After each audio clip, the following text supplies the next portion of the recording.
श्रीगुरुभ्यो नमः। हरि ओम्। तदत्रमितमदायस्य ततःसमर्थम्भवः शिवाद्यासेवतास्तस्मै नमो विश्वकुटुम्बिने। नारायणं नमस्कृत्य नरं चैव नरोत्तमं देवीं सरस्वतीं व्यासं ततो जयमुदीरयेत्। श्रीराम हनुमत्सेव्यं श्रीकृष्णं भीमसेवितं श्रीव्यासं श्रीमदानन्दतीर्थं भजे। अशेषवाग्जाड्यमलापहन्ति नमं नमं स्पष्टभुवाप्रदायिनी ममेह जिह्वाग्रसुरन्धनर्तकी भवप्रसन्नावदनेक मे श्रीः।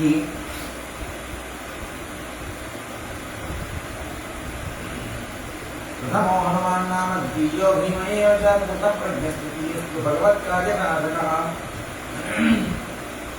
भवयदनुभावादेडमूकोऽपि वाग्मी इडमविलपिनन्तो जायते प्राज्ञमौलिः सकलवचनचेतो देवता भारती सा मम वचसि धत्तां सन्निधिं मानसे च।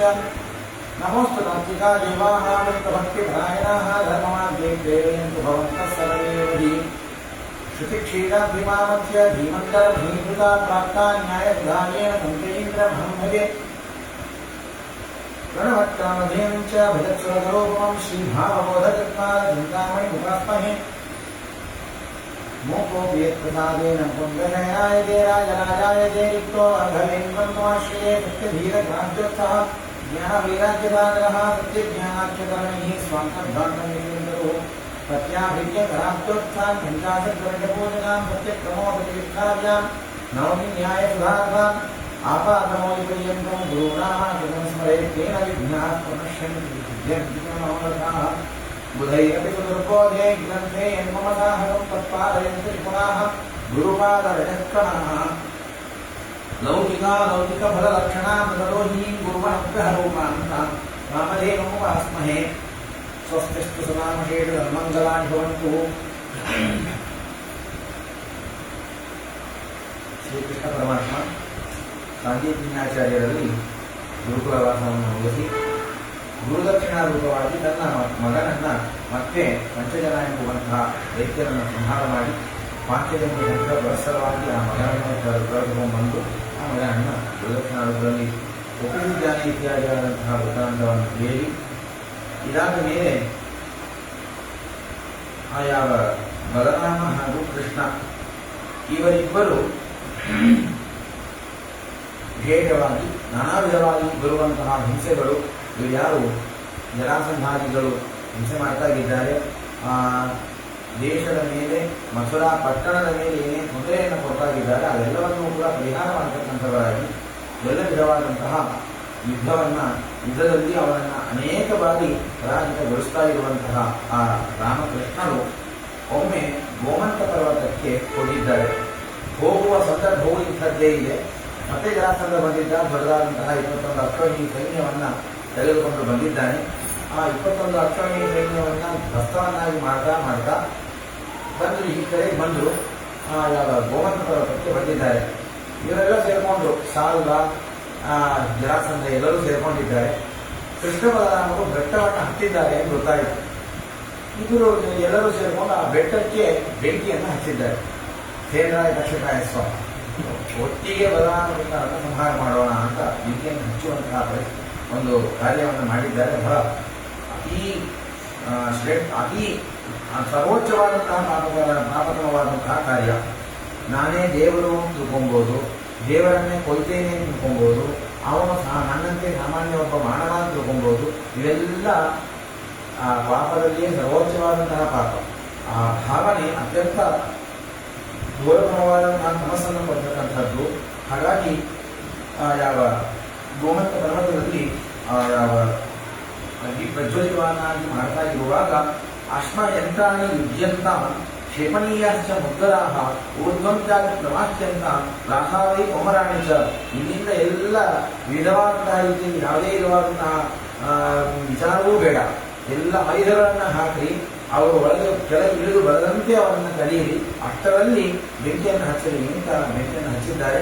ಸಹಜವಾಗಿ ಯಾವ ಸಮಸ್ಯೆಯೂ ಇಲ್ಲದಂತೆ ಅಲ್ಲಿಗೆ ಆ ಅಗ್ನಿಯನ್ನು ಶಮನ ಮಾಡಿ ಗರುಡ ಬಂದಿದ್ದಾರೆ. ಗರುಡನ ಆ ಯಾವ ಪಕ್ಷಗಳಿಂದ ವಿಚಿತ್ರವಾದಂತಹ ಗಾಳಿಯನ್ನು ಬೀಸ್ತಾಗಿ ಈ ಕಡೆಯ ಮಳೆಯನ್ನು ಕೂಡ ಸುರಿಸ್ತಾ ಇದ್ದಾರೆ. ಈ ಎರಡು ವಿಧವಾದಂತಹ ಅಗ್ನಿಯ ಶಾಮಕವಾದಂತಹ ಉಪಕರಣಗಳಿಂದ ಶಾಂತವಾಗಿದೆ ಅಗ್ನಿ. ಇವರು ಸಹಜವಾಗಿ ಕೆಳಗೆ ಇಳಿದು ಬಂದಿದ್ದಾರೆ. ಮತ್ತೆ ಬಲರಾಮಾದಿಗಳ ಜೊತೆಗೆ ಯುದ್ಧ ಎಂಬುದರ ಪ್ರಾರಂಭವಾಗಿ ಸಹಜವಾಗಿ ಈ ಬಲರಾಮ ಹಾಗೂ ಕೃಷ್ಣ ಜರಾಸಂಧನನ್ನು ಸೋಲಿಸಿದ್ದಾರೆ. ಅಲ್ಲಿಂದ ಮತ್ತೊಮ್ಮೆ ಯುದ್ಧ ಶುರುವಾಯಿತು. ಈ ಒಂದು ಯುದ್ಧ ಮುಗಿಯಿತು. ಸ್ವಲ್ಪ ಕಾಲದ ನಂತರ ಮತ್ತೆ ಜರಾಸಂಧ ಬಂದಿದ್ದಾನೆ. ಕೆಳಗೀರಪುರದಲ್ಲಿರುವಂತಹ ಶೃಗಾಲವಾಸಗಳನ್ನು ಕರ್ಕೊಂಡ್ಬಂದ. ಇನ್ನು ಹೇಳಿದವಲ್ಲ, ಅಲ್ಲಲ್ಲಿ ಯಾರ್ಯಾರು ದುಷ್ಟರಿದ್ದಾರೆ, ವಿಷ್ಣು ವೈಷ್ಣವರ ದೇಶವರಿದ್ದಾರೆ, ಎಲ್ಲರನ್ನ ಕರ್ಕೊಂಡ್ಬರೋದೇ ಇವನ ಕೆಲಸ. ಹೀಗಾಗಿ ಶ್ರೀರಾಮದೇವರನ್ನು ಕರ್ಕೊಂಡ್ಬಂದ. ಈ ಸತಿ ಅವನು ಮಹಾ ಸಮರ್ಥ ಅಂತ. ಅವನು ಯಾರು ಅಂತಂದ್ರೆ ಕೃಷ್ಣನಿಗೆ ತಮ್ಮನೇ ಆಗಬೇಕು. ವಸುದೇವನ ಮತ್ತೊಂದು ಹೆಂಡತಿಯಲ್ಲಿ ಹುಟ್ಟಿದಂಥವ ಕೆಳಗೀರಪುರ, ಕೊಲ್ಹಾಪುರ ಅಂತ ನಾವೇನು ಹೇಳ್ತೀವಿ, ಆ ದೇಶದ ರಾಜನಾಗಿರ್ತಕ್ಕಂಥವನು. ಅವನ ಜೊತೆಗೆ ಯುದ್ಧ ಎಂಬುದು ಪ್ರಾರಂಭವಾಗ್ತಾ ಇದೆ. ಸಮರೇ ಅಪ್ರತಿರೂಪೌತವು ವಿಷ್ಣುರೇಕೋ ದ್ವಿಧಾಕೃತ ದ್ವಿಷಕ್ಷಿ ಪ್ರತಿಗುರುವಾಣವು ರಾತ್ರಾಂತವು ಯಥೇಶ್ವರವು. ಆ ಬಲರಾಮ ಕೃಷ್ಣ ನೋಡ್ಲಿಕ್ಕೆ ನರನಾರಾಯಣರಂತೆ ಕಾಣಿಸ್ತಾ ಇದ್ದಾರೆ. ಒಬ್ಬ ಭಗವಂತ ಎರಡು ರೂಪವನ್ನು ತೆಗೆದುಕೊಂಡು ಆತ್ಮಾಂತರಾತ್ಮಕ್ಕೆ ಹರಿ ಏಕೈವ ದ್ವಿಧಾಸ್ಥಿತ ಅಂತ ಹೇಳಿದ ಹಾಗೆ ಇವರು ಎರಡು ರೂಪದಿಂದ ಭಗವಂತ ಯುದ್ಧವನ್ನು ಮಾಡುವಂತೆ ಅಷ್ಟು ಸಹಜವಾಗಿ ಯುದ್ಧವನ್ನು ಮಾಡ್ತಾ ಇದ್ದಾನೆ. ಬಹಳ ಅದ್ಭುತವಾದಂತಹ ಆಯಾವ ಚಿಹ್ನಗಳು ಮುಖದಲ್ಲಿ ಲವಲೇಶ ಆಯಾಸ ಕಾಣಿಸ್ತಾ ಇದ್ದಾರೆ. ಇವರೆಲ್ಲ ಬಹಳ ಕಷ್ಟಪಟ್ಟು ಯುದ್ಧವನ್ನು ಮಾಡ್ತಾ ಇದ್ದಾರೆ. ಆದರೆ ಕೃಷ್ಣನ ಮುಖದಲ್ಲಿ ಆಯಾಸದ ಚಿಹ್ನವಿಲ್ಲ. ವಿಲಾಜಾಲವಾಗಿ ಯುದ್ಧವನ್ನ ಮಾಡ್ತಾ ಇದ್ದಾನೆ. ಆ ರಣರಂಗದಲ್ಲಿ ಇಬ್ಬರಿಗೂ ವಾರ್ತಾಲಾಪ ಶುರುವಾಗ್ತಾ ಇದೆ. ಶ್ರೀರಾಮ ವಾಸುದೇವನಿಗೂ ಮತ್ತೆ ಕೃಷ್ಣನಿಗೂ. ಏವ ಮುಕ್ತೇತು ನೃಪತಿ ದರದೋ ನಾಮ ವಿಧಿವ ರಾಮಂ ಹಲಾಗ್ರ ಭುಜಂ ಪ್ರತ್ಯಯಾತ್ ಸೈನ್ಯಮಧ್ಯಗಂ. ಇವರಿಬ್ಬರು ಮತ್ತೆ ಬಲರಾಮನಿಗೂ ಅವನಿಗೂ ಕೂಡ ಮಾತುಕತೆ ಶುರುವಾಗ್ತಾ ಇದೆ. ಆವಾಗ ಹೇಳ್ತಾನೆ, ಈ ಯುದ್ಧಸ್ವ ಮಯಾ ಸಾಧನ ಅಲಿಂದಮ. ಅವನು ಹೇಳಿದಂತೆ ನನ್ನ ಜೊತೆಗೆ ಯುದ್ಧ ಮಾಡುವ ಅಂತ. ಏನು ಬರೀ ಅಲ್ಲಲ್ಲಿ ಸಂಚಾರ ಮಾಡ್ತಾಗಿ ಅತೀ ದುರ್ಬಲರಾದಂತಹ ಜನರ ಜೊತೆಗೆ ಯುದ್ಧ ಮಾಡಿದ್ದೀರಿ. ನಿಮಗೆ ಬಲ ಅಂತಂದ್ರೆ ಏನೋ ಗೊತ್ತಿಲ್ಲ. ಬಲಿಷ್ಠನಾದಂತಹ ನಾನು ನಿಂತಿದ್ದೀನಿ, ನನ್ನ ಜೊತೆ ಯುದ್ಧ ಮಾಡಿ ನೋಡೋಣ ಅಂತ ದಳದ ಎಂಬುವಂತಹ ಒಬ್ಬ ಅವನು ಬಲರಾಮನನ್ನು ಯುದ್ಧ ಕರೀತಾ ಇದ್ದಾನೆ. ಈ ಕಡೆ ಶ್ರೀರಾಮ ವಾಸುದೇವ ಕೃಷ್ಣನನ್ನು ಯುದ್ಧಕ್ಕೆ ಕರೆದಿದ್ದಾನೆ. ಇವರಿಬ್ಬರು ಕೂಡ ಅವರಿಬ್ಬರಲ್ಲಿ ಯುದ್ಧವನ್ನು ಮಾಡ್ತಾ ಇದ್ದಾಗ ಜರಾಸಂಧ ಚುಟ್ವ ಗಮನಾಹ ಪ್ರಪಂಚದ ಇವನು ನೋಡ್ತಾ ಇದ್ದಾನೆ. ಇವರ ಮಾತುಗಳನ್ನೆಲ್ಲ ಕೇಳ್ತಾ ಇದ್ದಾನೆ. ರಾಮದೇವರು ಆ ಬಲರಾಮ ವೇಗವಾಗಿ ಒಂದೇ ಪ್ರಹಾರದಿಂದ ಆ ಮಗಧೇಶ್ವರನನ್ನ ಅಂತಂದ್ರೆ ಜರಾಸಂಧನನ್ನ ಕೆಳಗೆ ನೂಕಿದ್ದಾರೆ, ಕೆಳಗೆ ಬಿದ್ದಿದ್ದಾನೆ. ಅವನ ರಥ, ಕುದುರೆಗಳು, ಸಾರಥಿ ಎಲ್ಲರೂ ಬಿದ್ದರು. ಎಲ್ಲರೂ ಕೂಡ ಪ್ರಾಣವನ್ನು ಕಳೆದುಕೊಂಡರು. ಇವನೊಬ್ಬ ಉಳ್ಕೊಂಡಿದ್ದಾನೆ. ಹೀಗೆ ಜರಾಸಂಧ ಅವನು ಪರಾಜಿತನಾದ. ಈ ಕಡೆ ಶ್ರೀರಾಮ ವಾಸುದೇವನನ್ನು ಕೂಡ ಬಹಳ ಸಹಜವಾಗಿ ಲೀಲಾಜಾಲವಾಗಿ ಭಗವಂತ ಸಂಹಾರ ಮಾಡಿದ್ದಾನೆ ಇತ್ಯಾದಿಯಾದಂತಹ ವೃತ್ತಾಂತ. ಹೀಗೆ ಕರವೀರ ಅಧಿಪತಿಯಾದಂತಹ ಶ್ರೀರಾಮ ವಾಸುದೇವ ಸಂಹಾರ ಹೊಂದಿದ ಮೇಲೆ ಕಪಾಲ ಕ್ಷಟದ ಸ್ರಾವಿ ಮೈಯಲ್ಲಿ ಎಲ್ಲ ರಂಧ್ರಗಳಿಂದ ರಕ್ತ ವಮನ ಮಾಡ್ತಾ ಇದ್ದಾನೆ. ಬಾಯಿಯಿಂದ, ಮೂಗಿನಿಂದ, ಕಣ್ಣುಗಳಿಂದ, ಕಿವಿಯಿಂದ ಎಲ್ಲ ದ್ವಾರಗಳಿಂದಲೂ ರಕ್ತ ಬೀಳ್ತಾ ಇದೆ. ಹೀಗೆ ಭಗವಂತನನ್ನು ಸಂಹಾರ ಮಾಡಿ ಕೆಳಗೆ ಮುಗಿದ್ದಾನೆ ಇತ್ಯಾದಿಯಾದಂತಹ ವೃತ್ತಾಂತ. ಇದಾದ ಮೇಲೆ ಆ ಕರವೀರಪುರ ರಾಜ್ಯ ಅರಾಜ್ಯವಾಯಿತು. ಅಲ್ಲಿ ರಾಜನೇ ಇಲ್ಲ ಅನ್ನೋದಕ್ಕೆ ಆ ಶ್ರೀರಾಮ ವಾಸುದೇವನ ಮಗನನ್ನೇ ಮತ್ತೆ ಅಲ್ಲಿ ಪಟ್ಟಾಭಿಷೇಕವನ್ನು ಮಾಡಿ ಪ್ರಮದೋತ್ತಮ ಪದ್ಮಾವತಿ ಎಂಬುದಾಗಿ ಅವನ ಹೆಂಡತಿ ಪ್ರಮದೋತ್ತಮ ಹೃದಯಿ ಪುತ್ರಮಾದಾಯ ಹೃದಯ ಉಪಸ್ಥಿತ. ಅವಳು ಬಂದಳಂತೆ, ನನ್ನ ಮಗನನ್ನ ರಕ್ಷಣೆ ಮಾಡು. ನಾನು ಎಷ್ಟೋ ಸಲ ಹೇಳಿದೆ, ಕೃಷ್ಣನ ತಂಟೆಗೆ ಹೋಗಬೇಡ, ಅವನ ಪರಮಾತ್ಮ ಇದ್ದಾನೆ, ಅವನ ತಂಟೆಗೆ ಹೋಗಬೇಡ, ಅವನ ಜೊತೆಗೆ ಯುದ್ಧ ಮಾಡೋದು ಬೇಡ ಅಂತ ಹೇಳಿದೆ. ಆದರೆ ನನ್ನ ಗಂಡಂದ್ರು ಅವ್ರು ಕೇಳಿಲ್ಲ. ನಮ್ಮನ್ನಾದರೂ ರಕ್ಷಣೆ ಮಾಡಲಿ, ನಮ್ಮನ್ನು ನನ್ನ ಕುಮಾರನನ್ನ ರಕ್ಷಣೆ ಮಾಡಬೇಕು ಅಂತ ಬೇಡಿಕೊಂಡಾಗ ಭಗವಂತ ಅವನ ಮಗನಾದಂತಹ ಶ್ರೀರಾಮ ವಾಸುದೇವನ ಮಗನಾದಂತಹ ಆ ರಾಜಕುಮಾರನನ್ನ ಪಟ್ಟಾಭಿಷೇಕ ಮಾಡಿ ಅಭಿಷಿಕ್ಯ ಶ್ರೀಗಾಲಸ್ಯ ಕರವೀರ ಪ್ರದೇಶಂ ಕೃಷ್ಣ ತದಹರೇ ವಾಸು ಪ್ರಸ್ಥಾನ ಅಭ್ಯರೋಚಯತ್. ಹೀಗೆ ಆ ಶ್ರೀರಾಮ ವಾಸುದೇವನನ್ನು ಸಂಹಾರ ಮಾಡಿ ಅಲ್ಲಿಂದ ಪರಮಾತ್ಮ ಹೊರಟಿದ್ದಾನೆ ಇತ್ಯಾದಿಯಾದಂತಹ ವೃತ್ತಾಂತ. ಹೀಗೆ ಈ ಇದರಲ್ಲಿಯೂ ಕೂಡ ಮತ್ತೆ ಜರಾಸಂಧ ಅಷ್ಟೇ ಪರಾಜಿತನಾಗಿದ್ದಾನೆ. ಶ್ರೀರಾಮ ವಾಸುದೇವ ಅವನು ಕೂಡ ಸಮೃದ್ಧನಾದ ಇತ್ಯಾದಿಯಾದಂತಹ ವೃತ್ತಾಂತವನ್ನು ಕೇಳುತ್ತೇವೆ. ಇವೆಲ್ಲ ಆಯಿತು. ಬಲರಾಮನಿಗೆ ಒಂದು ದಿವಸ ತನ್ನ ಬೆಳೆದಂತಹ ಊರನ್ನು ನೋಡಬೇಕು, ವೃಂದಾವನವನ್ನು ನೋಡಬೇಕು ಅಂತ ಅಪೇಕ್ಷೆ ಆಯ್ತಂತ ಹೇಳಿ ಬಲರಾಮ ಅಲ್ಲಿಂದ ಬರ್ತಾರೆ, ವೃಂದಾವನಕ್ಕೆ ಬರ್ತಾರೆ. ಮಥುರಾದಿಂದ ವೃಂದಾವನಕ್ಕೆ ಇಲ್ಲಿ ಬಂದು ಅನೇಕ ಅವರು ಹುಟ್ಟಿದ್ದು ಬೆಳೆದಿದ್ದು ಅಲ್ಲಲ್ಲಿರುವಂತಹ ಮನೆಗಳು ಅದೆಲ್ಲ ಸುತ್ತಾಡ್ತಾ ನೋಡ್ತಾ ಬರ್ತಾರೆ. ಗೋಪಾಲಕರು ಗೋಪಿಕಾಸ್ತ್ರೀಯರ ಜೊತೆ ಒಳ್ಳೆ ವಾರ್ತಾಲಾಪಗಳನ್ನೆಲ್ಲ ಮಾಡ್ತಾ ಹೋಗ್ತಾರೆ. ಆವತ್ತಿನ ದಿವಸ ರಾತ್ರಿ ಒಳ್ಳೆ ವಿಧವಾದಂತಹ ಸುಭೋಜ್ಯವಾದಂತಹ ಅನ್ನ ಆಹಾರ ಎಲ್ಲ ಆಯಿತು. ಮದಿರಾಪಾನ ಅಂತ ನಮ್ಮ ಊರಲ್ಲಿರುವಂತಹ ಕಥದಲ್ಲ, ವಾರುಣಿ ವಿಧವಾದ ರೂಪವಾದಂತಹ ಒಂದು ಮದಿರ. ಅದು ಬೆಲ್ಲ, ಜೇನುತುಪ್ಪ ಇದರಿಂದ ಮಾಡುವಂತಹ ಒಂದು ಪಾನ. ಅದು ಅತಿಯಾದಂತಹ ಮಾಧುರ್ಯ.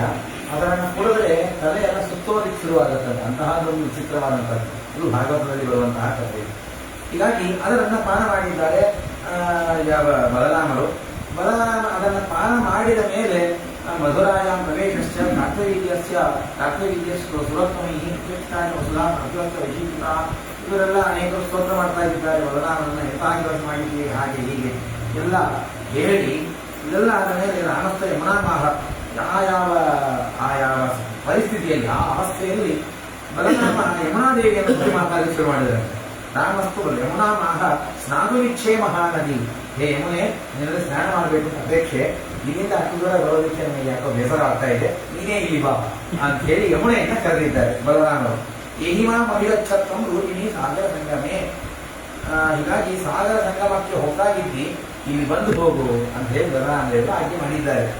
ಯಮುನಾ ನೋಡಿದ್ರು, ಏನೋ ಕುಡಿದು ಏನೋ ಹೊರಡ್ತಾ ಇದ್ದಾರೆ, ಇವರು ಏನೋ ಮಾತಾಡ್ತಾ ಇದ್ದಾರೆ. ನದಿಯ ವೇಗ, ನದಿಯ ದಾರಿ ಇದು ಹೇಗಿರುತ್ತೆ, ಅದೇಲಿ ಹೋಗ್ತಾ ಇರುತ್ತೆ. ನನ್ನ ಇಷ್ಟಕ್ಕೆ ಹೋಗ್ತಾ ಇರುತ್ತೆ. ಅದರಲ್ಲಿ ಇಲ್ಲಿ ಬಾ ಅಲ್ಲಿ ಹೋಗೋ ಅಂದ್ರೆ ಅವರವರು ಮನುಷ್ಯರು ಬರೋದು ಹೋಗೋದು ಕಳ್ಸೋದು ಏನು ಸರಿನಾ ಇದು ಅನ್ನೋದಕ್ಕೆ ಬರೋದಿಲ್ಲ. ಅನ್ನೋದು ಬಂದೇ ಇಲ್ಲ. 2 ಸಲ 3 ಸಲ ಕರಿತಾ ಇದ್ದಾರೆ. ಯಮುನಾ ನದಿ ಆ ವೇಗ, ಆ ಪ್ರವಾಹ ಈ ಕಡೆ ಹರಿದು ಬಂದೇ ಇಲ್ಲ. ಆವಾಗ ತಮ್ಮ ಮುಸಲವನ್ನು ತಗೊಂಡಿದ್ದಾರೆ. ಒಂದೇ ಸತಿ ಅದನ್ನು ಹಾಕಿ ಹೀಗೆ ಎಳೆದರಂತೆ ಯಮುನೆಯನ್ನು. ಒಂದೇ ಕ್ಷಣದಲ್ಲಿ ಎಳೆದರಂತೆ. ಅಲ್ಲಿಗೆ ಯಮುನೆ ದರದರಾಗಿ ಹೇಳಿ ಬಂದಿದ್ದಾರೆ. ಅದರ ಚಿಹ್ನ ಇವತ್ತಿಗೂ ಯಮುನೆಯನ್ನು ನೋಡಿದ್ರೆ ಗಂಗಾ, ಸರಸ್ವತಿ ಅಥವಾ ಕಾವೇರಿ, ಗೋದಾವರಿ ನದಿಗಳಂತೆ ಯಮುನೆ ಇರೋದಿಲ್ಲ. ಹಾಗೆ ಹೀಗೆ ದೊಂಕಾಗಿ ಹರಿಯುವಂತಹದ್ದು ಯಮುನೆಯನ್ನು ನೋಡಬಹುದು. ಅದು ಬಲರಾಮನ ಪರಾಕ್ರಮ ಎಂಬುದಾಗಿ ಪುರಾಣಕಾರರು ಹೇಳೋದನ್ನು ಕಾಣ್ತೇವೆ. ಹೀಗೆ ಕರ್ಷಣಾಯುಧ ಕೃಷ್ಣಾಸ್ಮಿ ರೋಷೋಯಂ ನಿವರ್ತ್ಯನ ಮೂರ್ಧನ ಗಚ್ಚಾಮಿ ಚರಣೋ ತವೈಷ ಆಂಗಲಾಯುಧ. ಯಮುನೆ ಬೇಡ್ಕೊಳ್ತಾಳೆ, ಪ್ರಸಾದಂ ಕುರುವೇ ವೀರ, ನನ್ನಲ್ಲಿ ಪ್ರಸನ್ನನಾಗು. ಹೀಗೆಲ್ಲ ನಾವು ನನ್ನ ಹಿಂಸೆ ಮಾಡಬೇಡ್ರಪ್ಪ. ನಾವು ನದ್ಯಾಭಿಮಾನಿ ದೇವತೆಗಳು, ನಾವು ಎಲ್ಲ ಕಡೆ ಹರಿದು ಹೋಗುವಂಥದ್ದು. ಅನೇಕ ಜ್ಞಾನಿಗಳು ನಮ್ಮಲ್ಲಿ ಬಂದು ಸ್ನಾನ ಪಾನಾದಿಗಳನ್ನು ಮಾಡ್ತಾರೆ. ಹೀಗಾಗಿ ನನ್ನ ತಲೆ ಬಾಗಿ ನಮಸ್ಕಾರ ಮಾಡ್ತೇನೆ ಅಂತಾಳೆ. ಮೂರ್ಧನ ಗಚ್ಚಾಮಿ ಚರಣವು, ನಿಮ್ಮ ಪಾದಕ್ಕೆ ತಲೆ ಇಟ್ಟು ತಲೆ ಬಾಗಿ ನಮಸ್ಕಾರವನ್ನು ಮಾಡ್ತೇನೆ. ಮಾರ್ಗಮಾಗಿಷ್ಟ ಇಚ್ಛಾಮಿ, ನನ್ನನ್ನು ಹೋಗಿ ಬಿಡಬೇಕು ನೀವು ಹೇಳಿದಾಗ ಅಲ್ಲಿಗೆ ಬಿಟ್ಟು ಬಲರಾಮರು ಎಂಬುವಂತಾಗಿ ಅವರ ಒಂದು ಅದ್ಭುತವಾದಂತಹ ಕಾರ್ಯಕ್ರಮವನ್ನು ಕೇಳುತ್ತೇವೆ. ಇದಾದ ಮೇಲೆ ಶ್ರೀಕೃಷ್ಣ ಪರಮಾತ್ಮ ತನ್ನ ಯಾದವರ ಜೊತೆ ಆ ಸಭೆಯಲ್ಲಿ ಕುಳಿತಿದ್ದಾನೆ. ಬಲರಾಮ, ಕೃಷ್ಣ, ಉಗ್ರಸೇನ, ಉದ್ಧವ ಎಲ್ಲರೂ ಕುಳಿತಿದ್ದಾರೆ. ಆವಾಗ ರುಕ್ಮಿಣಿ ದೇವಿಗೆ ಸ್ವಯಂವರ ನಡೆಯೋದಿದೆ ಎಂಬುದಾಗಿ ವಿಚಾರ ಗೊತ್ತಾಯಿತು. ಭಾಗವತದಲ್ಲಿ ಬಹಳ ಸಂಕ್ಷಿಪ್ತವಾದ ಕಥೆ, ಹರಿವಂಶದಲ್ಲಿ ಸ್ವಲ್ಪ ವಿಸ್ತಾರ. ರುಕ್ಮಿಣಿ ಸ್ವಯಂವರ. ಹೀಗಾಗಿ ರುಕ್ಮಿಣಿ ದೇವಿಗೆ ಸ್ವಯಂವರ ನಡೆಯೋದಿದೆ ಅಂತ ವಿಚಾರ ಗೊತ್ತಾಯಿತು. ಅಲ್ಲಿಗೆ ಹೋಗಬೇಕು ಎಂಬುದಾಗಿ ಎಲ್ಲರೂ ಮಾತುಕತೆಯನ್ನ ಮಾಡ್ತಾ ಇದ್ದಾರೆ. ಕೈಶಿಕರು ಅಂತ ಆಯಾ ವಿದರ್ಭ ದೇಶ, ಆ ದೇಶದ ಅಧಿಪತಿಗಳು ಕೈಶಿಕರು ಅಂತ. ಆ ಕೈಶಿಕನ ಮಗನೇ ಭೀಷ್ಮಕ ಎಂಬುವಂತಹ ರಾಜ ಅಂತ ಹೇಳ್ತಾರೆ. ಹೀಗಾಗಿ ಆಯಾ ಭೀಷ್ಮಕ ರಾಜನಿಂದ ಅಧಿಷ್ಠಿತವಾದಂತಹ ಪುರದಲ್ಲಿ ಕೈಶಿಕರು ಇದ್ದಾರೆ. ಆ ನಗರಕ್ಕೆ ಹೋಗಬೇಕು ಅಂತ ಕೃಷ್ಣ ಮನಸ್ಸನ್ನ ಮಾಡಿದ್ದಾನೆ. ಆ ಮಾಡಿದ ಆ ಮಾತ್ರಕ್ಕೆ ಗರುಡ ಇಳಿದು ಬಂದರು, ಹಾರಿ ಬರ್ತಾ ಇದ್ದಾರೆ. ಮನೋವೇಗ ಅಂತ ಹೇಳೋದುಂಟು. ಒಂದು ಕ್ಷಣ ನಾವು ಇಲ್ಲಿ ಇರ್ತೀವಿ, ಪ್ರವಚನ ಕೇಳ್ತಿರ್ತೀವಿ, ಜಪ ಮಾಡ್ತಾ ಇರ್ತೀವಿ, ಪಾರಾಯಣ ಮಾಡ್ತಾ ಇರ್ತೀವಿ, ಈ ಕೆಲಸ ಆಗ್ತಾ ಇರುತ್ತೆ. ಮತ್ತೊಂದು ಕಡೆ ಒಂದು ಕ್ಷಣದಲ್ಲಿ ನಮ್ಮ ಮನಸ್ಸು ಎಲ್ಲೆಲ್ಲೋ ಹೋಗಿರುತ್ತೆ. ಎಲ್ಲೆಲ್ಲೋ ಯಾವ್ಯಾವುದೋ ನಗರ ಮನಸ್ಸಿನೊಳಗೆ ಮಾಡೋದು ಬೇಡ. ಕಾಶಿಗೆ, ಗಯೆಗೆ, ಮೊಸರಾ ಪಟ್ಟಣ, ಮತ್ತೆ ಅಯೋಧ್ಯ ಪಟ್ಟಣ, ಅಲ್ಲಿಗೆ ಚಿಂತನೆ ಮಾಡ್ತಾ ಇರ್ತೀವಿ. ಮನಸ್ಸಿನಿಂದ ಎಲ್ಲೆಲ್ಲೋ ಇರ್ತೀವಿ ನಾವು. ಮನಸ್ಸಿನ ವೇಗ ಇಷ್ಟು ವೇಗ. ಒಂದು ಕ್ಷಣದಲ್ಲಿ ಇಲ್ಲಿ ಇರುವ ಮನಸ್ಸು 2ನೇ ಕ್ಷಣ ಎಲ್ಲೆಲ್ಲೋ ಹೋಗಿರುತ್ತೆ. ಇದು ಮನೋವೇಗ, ಒಂದು ಕ್ಷಣದಲ್ಲಿ ಅಲ್ಲಿ ಹೋಗುತ್ತೆ. ಆದರೆ ಗರುಡನ ವೇಗ ಎಂಥದ್ದು ಅಂದರೆ ಈ ಮನಸ್ಸಿನ ವೇಗವನ್ನು ದಾಟುವಂತಹ, ಮೀರಿಸುವಂತಹ ವೇಗ ಇದು ಗರುಡನ ವೇಗ ಅಂತ. ಋಗ್ವೇದದ ಕೆಲ ಭಾಗದಲ್ಲಿ ಆ ಗರುಡನ ಮಹಿಮೆಯನ್ನ ಕೇಳುವಾಗ ಋಗ್ವೇದ ಹೇಳುತ್ತದೆ, ಗರುಡಸ್ಯ ಜಾತಮಾತ್ರೇಣ ತ್ರಯೋಲೋಕಾಃ ಪ್ರಕಂಪಿತಾಃ ಸರ್ವಾಃ ಸಶೈಲವನಕಾನನ. ಆ ಗರುಡ ಹುಟ್ಟುವಾಗ, ನಕಾದೇವಿಯಲ್ಲಿ ಹುಟ್ಟುವಾಗ ಅವತಾರ ಆಗ್ತಾ ಇದೆ, ಗರುಡ ಇವಾಗ್ತಾನೆ ಹುಟ್ಟಾಗಿದ್ದಾನೆ. ಆ ಹುಟ್ಟುವ ಕ್ಷಣದಲ್ಲಿ 3 ಲೋಕ ಹಾಗೆ ಕಂಪನವಾಯಿತಂತೆ. ಹಾಗೆ ಕಂಪಿತವಾಗಿ ಆಗ್ತಾ ಇದೆ. ಆ ಸಮುದ್ರಗಳು, ನದಿಗಳು ಹಾಗೂ ವಿವಿಧವಾದಂತಹ ಪರ್ವತಗಳಿಂದ ಕೂಡಿದಂತಹ ಭೂಮಿ ಒಂದು ಸಲ ಕಂಪಿತವಾಯಿತು ಗರುಡನ ಜನನ ಕಾಲದಲ್ಲಿ. ಇಂತಹ ಜನನ ಕಾಲದಲ್ಲಿ ಇಂತಹ ಮಹಿಮೆಯನ್ನು ತೋರಿಸಿದಂತಹ ಆ ಮಹಾನುಭಾವರು ಗರುಡರು ಬರ್ತಾಗಿದ್ದಾರೆ. ಎಲ್ಲಿಗೆ?